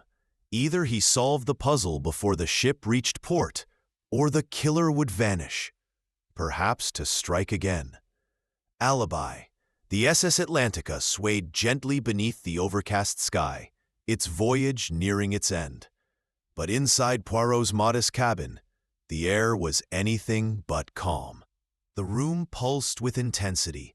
Papers sprawled like fallen soldiers across his desk. A blackmail letter, its ink smeared with desperation. A torn photograph, edges frayed like a secret on the brink of exposure. A blood-stained handkerchief, still smelling faintly of iron and perfume. Notes, messy, frantic, relentless, filled with testimonies and contradictions. Poirot's eyes moved fast, scanning, leaping from clue to clue, his brilliant mind grasping at the puzzle that refused to fully reveal itself. So close. Yet something vital remained just out of reach. Then, a knock. Sharp, sudden. It shattered his focus. In the doorway stood Jenkins, the steward, pale as driftwood, his hands twisting nervously around his cap. "Monsieur Poirot," he began, his voice brittle. I just remembered something about the logbook." Poirot straightened, his attention razor-sharp. "Speak, Monsieur Jenkins. Do not hold back a single breath." Jenkins swallowed hard. "Last night, I was tidying the captain's office. Like always, just before the logbook vanished, I saw someone slip out. They were wearing a dark cloak, but I caught a flash of gold. A cufflink, shaped like a lion's head." Poirot froze. A lion's head. His mind surged back to Vanessa's stateroom. A photograph. Yes, a man's wrist, a lion's head glinting proudly from his cuff. Poirot had seen it again at dinner, shining under candlelight, fastened to the sleeve of Clarence Harrow. He inhaled slowly, deeply, as if drawing the truth into his lungs. "Merci, Jenkins," he murmured, eyes narrowing. The storm within him now focused, furious and clear. "You have just awakened the lion." This new clue, it wasn't just evidence. It was a thread, delicate but strong enough for Poirot to begin tugging at the tightly wound knot of lies. He found Captain Hargrove in his quarters, hunched over a chart, the lines on his forehead etched deep with fatigue. The weight of a murder on his ship clearly bore down on him. "We dock in 2 days, Poirot," the captain muttered, eyes scanning the horizon through the salt-streaked window. "If the killer slips away, we'll have blood on our hands." Poirot's voice was calm, assured, like a man who'd seen the darkest corners of guilt before. "Fear not, mon capitaine. Hercule Poirot does not allow murderers to vanish into the mist." With the captain's weary nod, permission was granted. Clarence Harrow's cabin was immaculate, too. Poirot moved with quiet precision, his gloved fingers brushing past ledgers, cufflinks, and rows of expensive cologne. Beneath a stack of financial documents detailing shipping investments, something snagged. A torn page, its edges jagged, as if ripped in haste. He lifted it gently, like a relic, and his eyes narrowed. It was a fragment of the ship's logbook, passenger movements, scribbled in a shaky hand. The entry was damning. Clarence Harrow, absent from 11:45 p.m. to 12:15 a.m. Sir Reginald Worthington, gone from 11:30 to 1 a.m. The precise window of Lady Vanessa's murder. Poirot's brows knit tightly. 2 men, 2 convenient absences, but something didn't sit right. He leaned closer, studying the page. The handwriting, it was rigid, awkward, missing the elegant ease of the official log entries. A forgery, perhaps? Or a desperate attempt to mimic truth? He slipped the page into his coat with a quiet rustle and left the room. In the lounge, the storm outside beat softly against the windows, but inside, the tension was thunderous. Clarence Harrow sat alone, a snifter of brandy trembling slightly in his grip, his gaze distant. Poirot approached silently, the page in his pocket and a storm behind his eyes. His tone was composed, but there was steel behind Poirot's words, subtle, piercing. "Mr. Harrow," he began gently, "I found something rather curious in your cabin." Clarence Harrow froze. His glass hovering mid-air, a flicker of panic crossed his eyes. "You had no right. The captain authorized it," Poirot interrupted, his voice cool as marble. He reached into his coat and drew out the torn logbook page, unfolding it with precision. "This places you near Lady Vanessa's cabin at the time of her death, yet you claimed you never left your room." Color drained from Harrow's cheeks. He lowered his drink with a trembling hand. "I did leave," he admitted quietly, "but not to harm her. I was meeting someone. A business matter, discreet." Poirot leaned in slightly, watching the man's face like a hawk. "And this someone can confirm your story?" Harrow hesitated, his jaw clenched, shame creeping in. "No, it was private, confidential, but I swear to you, I didn't hurt her. I loved her once." Poirot's gaze darkened, thoughtful. "Then perhaps you heard something. Something you have not yet shared." Clarence swallowed hard. His eyes darted to the floor, then back to Poirot. "I passed her door. I heard voices. Vanessa and Sir Reginald. They were fighting. He threatened to cut her off if she didn't rein in her spending. It got nasty." Poirot felt a quiet chill in the room that had nothing to do with the storm outside. "Money," he murmured. "A motive as old as murder itself."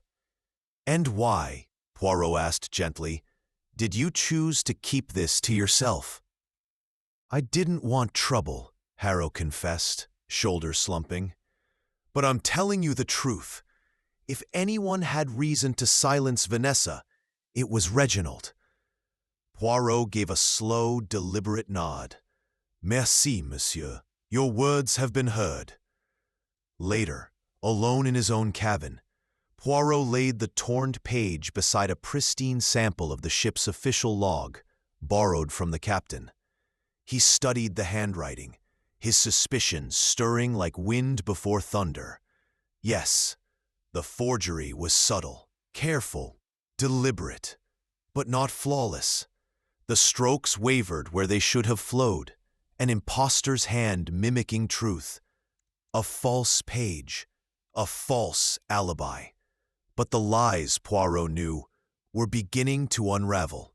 It was a betrayal, not just of truth, but of trust. Poirot studied the forged page, his fingers grazing its edges as if the ink itself might confess. This wasn't Harrow's doing. The strokes were too uncertain, the dissection too careless. No, someone had planted it, perhaps to frame Harrow, or simply to cloud the waters, to lead him astray. His thoughts turned sharply to the purser, Mr. Billings, a meticulous man with unspoken habits and full access to the ship's log. Could he be the one? Or perhaps another passenger, one with talents hidden behind polite conversation and pressed lapels. Outside, the ship's horn groaned against the dusk, echoing across dark waters. The evening had fallen, and with it came the weight of pressure. Poirot could feel it, tightening like a noose. Clumsiness was the killer's mistake, and clumsiness, he knew, always left a trail. He would find the real logbook, or the hand that forged this lie. And through it, the name of a murderer. There it lay, the forged page, silent, smug in its deception. Its fake entries whispered lies, daring him to believe them. But Poirot's resolve only deepened. Every falsehood held within it a sliver of truth, and it was his calling, his solemn duty, to extract that truth, no matter how buried, no matter how painful. He inhaled slowly, then exhaled with purpose. Enough theorizing. With a firm nod, Poirot snapped his notebook shut and reached for his coat. The time for quiet deduction had passed. Mr. Billings had the keys to many things aboard this ship, perhaps even to murder. Poirot had seen the man's nervous glances, the flicker in his eye when questioned. Yes, it was time. The truth waited behind a door, and Poirot was ready to knock.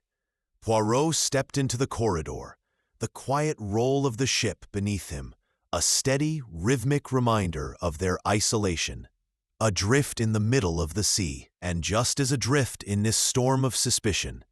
As he made his way toward the purser's office, a flicker of discord caught his ear. Lady Helena Fairfax stood near the lounge, her voice sharp as broken glass in the air.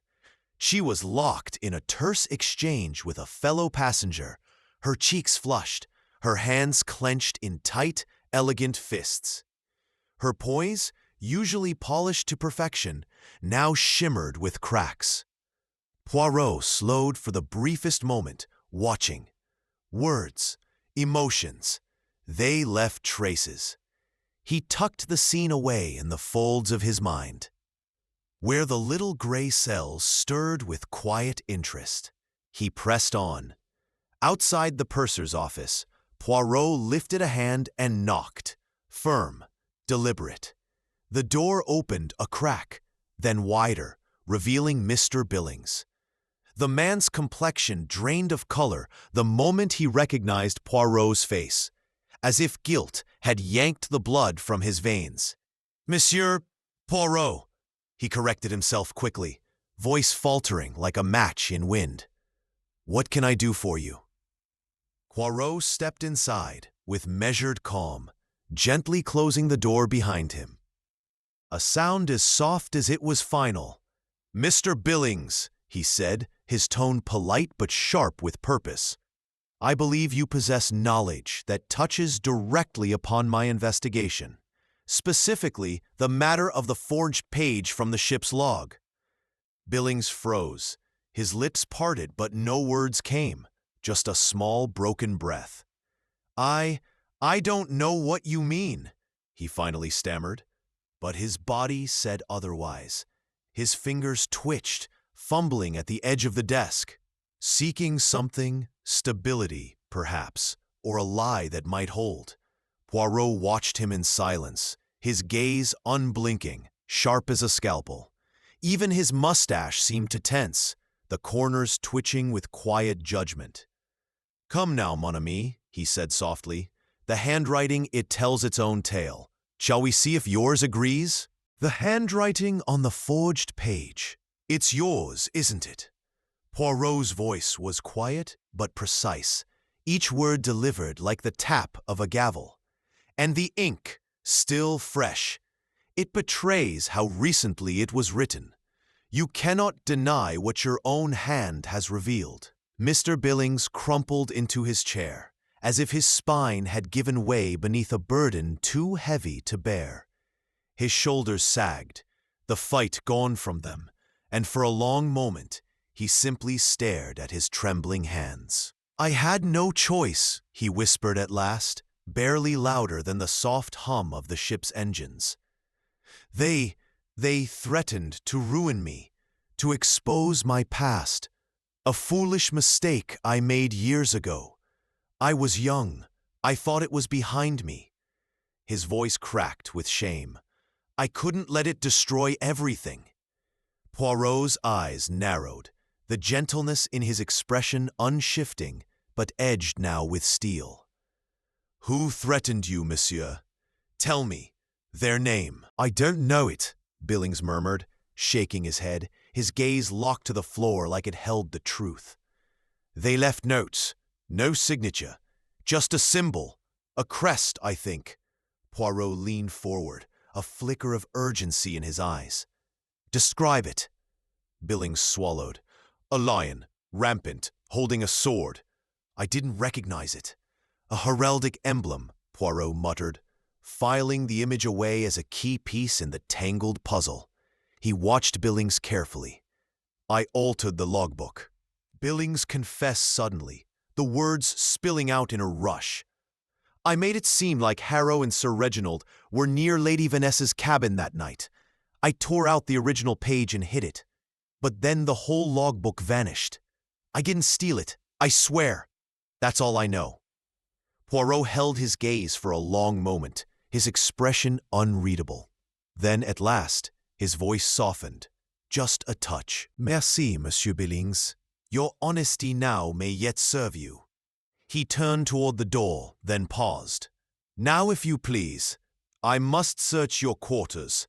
There may be more truths hiding in plain sight." "Further evidence." Billings gave a meek nod, eyes lowered like a child caught in a lie. Poirot wasted no time, his resolve as sharp as ever. He made his way to the purser's cramped quarters, a narrow room packed with ledgers, crumpled paper, and the weary scent of too many secrets. He searched slowly but deliberately, every drawer and folder turning into a confession under his touch. Then, tucked beneath a stack of old ledgers, his fingers brushed against something. A crumpled note, the paper brittle and trembling like the man who had hidden it. Unfolding it carefully, Poirot read the chilling message: "Forge the entries as instructed, or your secret will be revealed. L." At the bottom, a familiar crest stared back at him, a lion rampant, clutching a sword. Just as Billings had described, Poirot slipped the note into his pocket, his thoughts now spinning like a storm-tossed compass. One lie always led to another, but this was no ordinary deceit. It was a trap laid in precision. As he stepped out of the purser's cabin, lost in thought, he nearly collided with a young man in the passage. "Monsieur Poirot!" Thomas Wilkins, the stowaway, looked breathless and anxious, his brow drawn in worry. "Please, I need a word." Poirot studied him. There was urgency in his voice, not fear, but something deeper. Remorse, perhaps. Très bien. Poirot nodded, motioning him toward the deck. Let us find somewhere quiet. They walked in silence, the distant hush of the sea wrapping around them like a fragile secret. Near the lifeboats, where shadows fell thick, and the only sound was the steady lap of waves against the hull, they stopped. Wilkins exhaled, as if shedding something heavy. I was hired, he began, his voice low, by Sir Reginald. He thought Lady Vanessa was being unfaithful. He wanted me to follow her, to catch her in the act. Poirot's eyes narrowed slightly. Glinting under the ship's deck lights, his interest sharpened. And on the night of the murder, Poirot asked softly, what did you find? I saw someone, Wilkins said, his voice low and hesitant, eyes flicking left and right, as if the corridor might be listening. A figure in a cloak, leaving the cabin area just around midnight. They dropped something, a glove. With trembling fingers, he reached into his coat and pulled out a delicate item wrapped in tissue-like paper. Poirot leaned in as Wilkins gently unfolded it. A lady's glove, fine as lace, the fabric soft and expensive. Embroidered on the inside cuff were the faint gold initials, E.F. Lady Elena Fairfax, Poirot murmured, turning the glove over with slow reverence, as though it might whisper the truth if handled with enough care. But why would she leave this there? I don't think she did, Wilkins replied, his voice firmer now. I saw Lady Eleanor in the lounge at that time, playing cards with Mrs. Hartley. She never left her seat. Someone's trying to frame her. Poirot nodded slowly, the pieces in his mind beginning to shift and rearrange. Thank you, Monsieur Wilkins, he said with quiet sincerity. This is most helpful. Determined to bring clarity to this troubling new revelation, Poirot made his way to the lounge. Lady Elena sat near the window, a porcelain teacup poised in her hand, her expression calm but distant, as though holding her emotions in place by sheer will. Madame Fairfax, Poirot said gently, bowing his head as he approached. May I ask you a delicate question? She looked up, her blue eyes tired but attentive. Of course, Monsieur Poirot. Have you recently lost a glove? She blinked, then frowned faintly, setting her cup down with the softest clink against the saucer. Yes, I noticed it missing just yesterday. Why do you ask? Poirot reached into his pocket and produced the glove, holding it out as though it were a holy relic. It was found near the scene of Lady Vanessa's death, but I do not believe it was dropped. It was planted, to make you appear guilty. Lady Elena's breath caught. Her hand flew to her chest as color drained from her face. My God, someone stole it? To frame me? Her voice trembled, but her composure held, just barely. Poirot gave a solemn nod. Oui, madame. And it is my task to discover exactly who and why. Poirot's voice was calm, yet carried the unmistakable weight of purpose. Tell me, madame, he said gently, unfolding the blackmail note with great care. Do you recognize this crest? He pointed to the bold symbol inked at the bottom, the lion rampant clutching a sword. Lady Eleanor leaned forward to look and froze. The color drained from her cheeks, her teacup nearly slipping from her fingers. That's the Worthington family crest, she whispered. Sir Reginald wears it on his signet ring. A quiet hum seemed to rise in Poirot's mind, the final pieces of an elaborate game beginning to lock into place. His little gray cells tingled with the nearness of revelation. Merci, madame, he said, his voice soft, respectful. You have been most helpful. As he left the lounge, Poirot moved like a man under a spell, his thoughts swirling, alive, aflame. The killer was no ordinary fiend, but a puppeteer, a strategist in shadows. They had used poor Billings, twisting his fear into obedience. They had planted Lady Eleanor's glove, daring him to follow false trails. And now they had marked their crime with Sir Reginald's own family crest. But why? Was it a misdirection? A red herring meant to cast doubt on an innocent man? Or was Sir Reginald, behind all his polished charm and aristocratic poise, the dark hand guiding every step of this deception? Poirot's heart beat faster with the weight of possibility.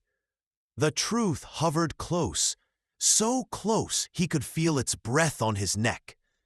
There remained only one sliver of certainty missing, one final shard of evidence to anchor his suspicions to fact. With a sharp breath and resolve settling in his bones, Hercule Poirot turned on his heel.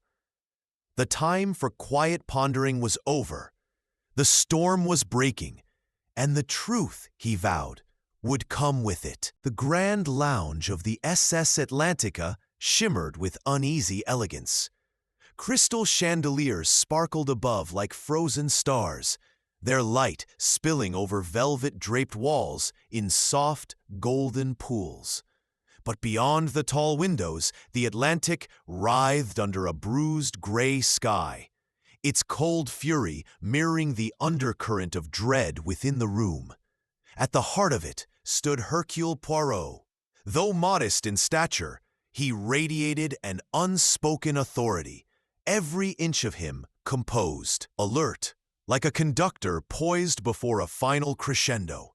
The room had grown still around him.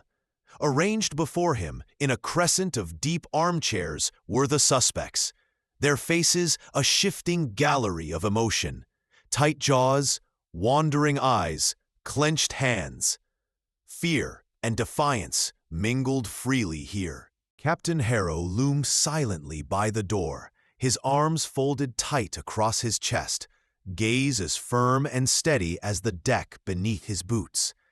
The others, Sir Reginald Worthington, ramrod straight and cold as marble. Lady Eleanor Fairfax, her hands twisting in her lap, unable to still themselves. Clarence Harrow, lounging with forced ease that didn't quite reach his eyes.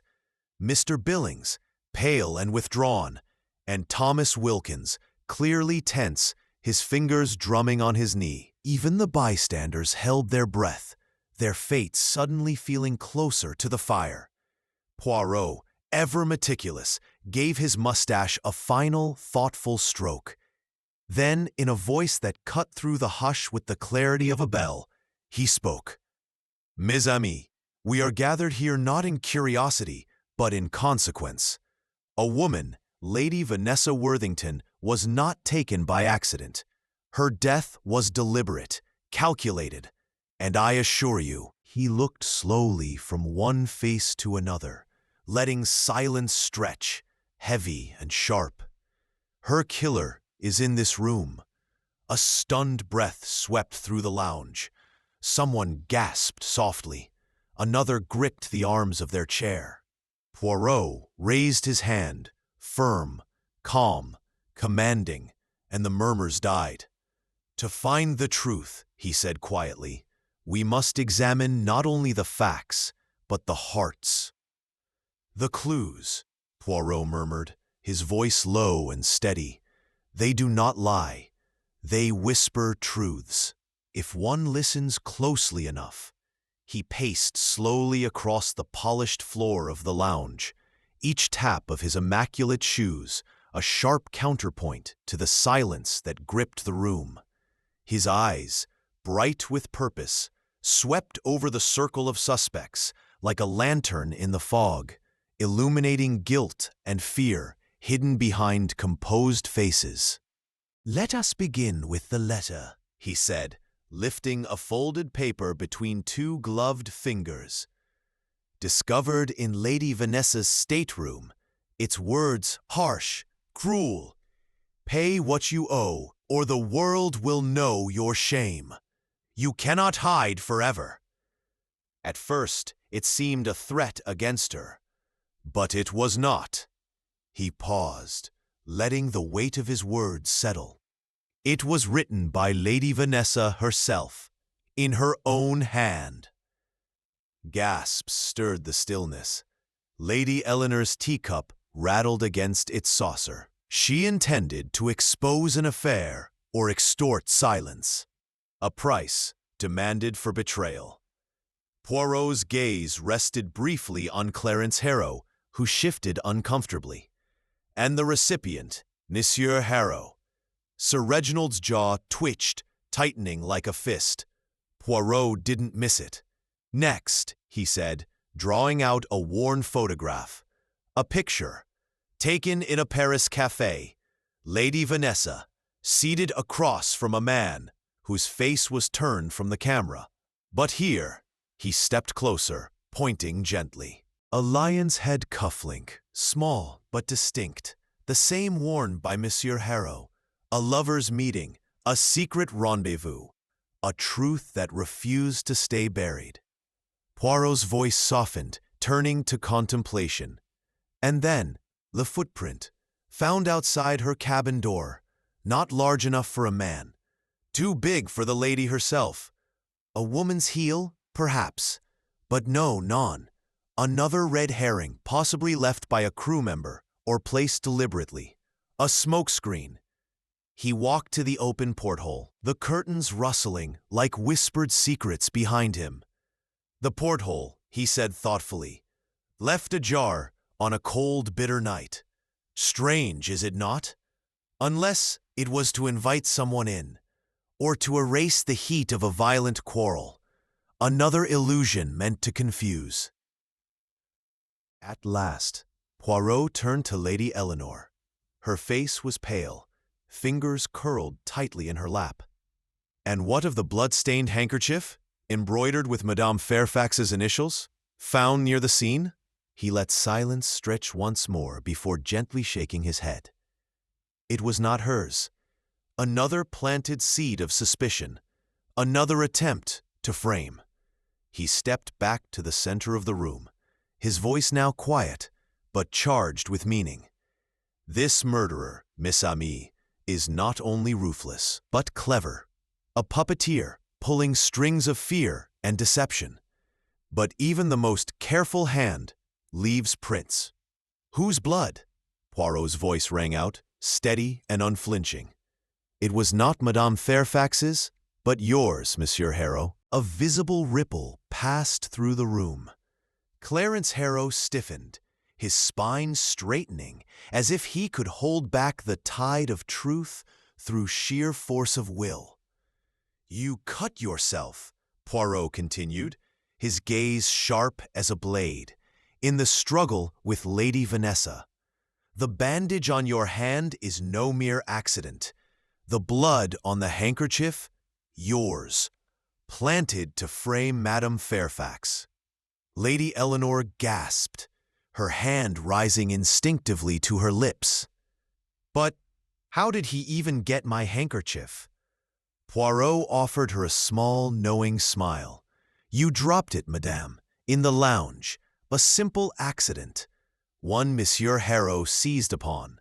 He retrieved it, and then, with his own wound, stained it red. A calculated deception. The room seemed to hold its breath. This is absurd, Harrow snapped, his voice rising, a tremor betraying the cracks forming beneath his polished exterior. His fists clenched. You have no proof! Poirot did not flinch.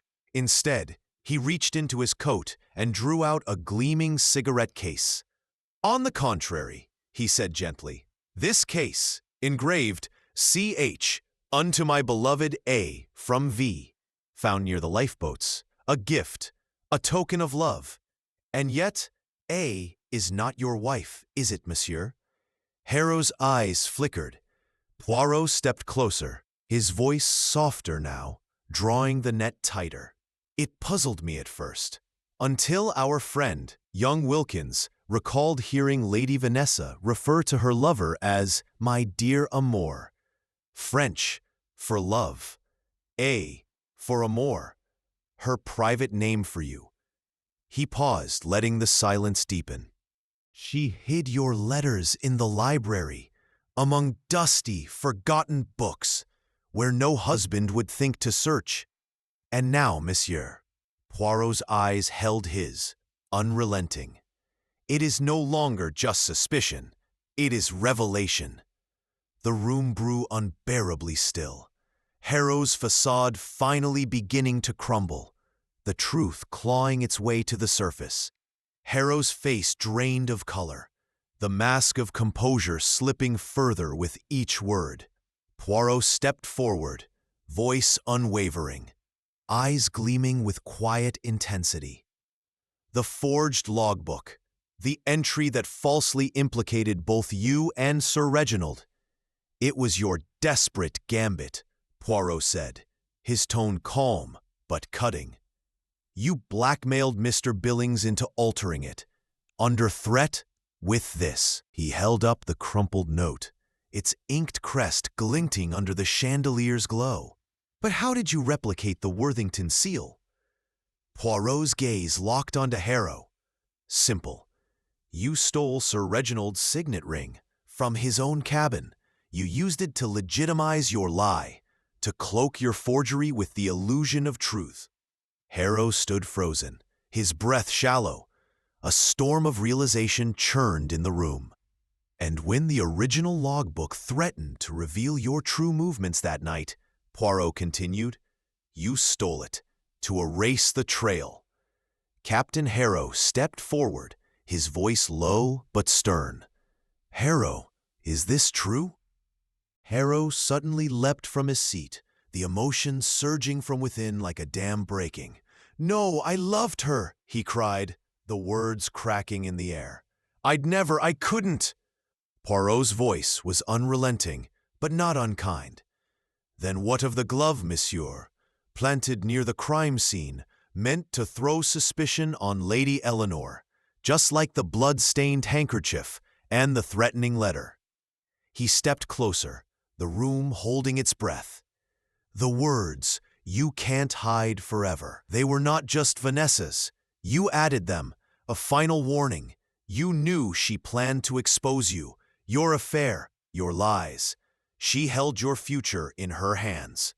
Poirot paused, letting the weight of his words settle. The voices Madame Fairfax heard that night, they were yours.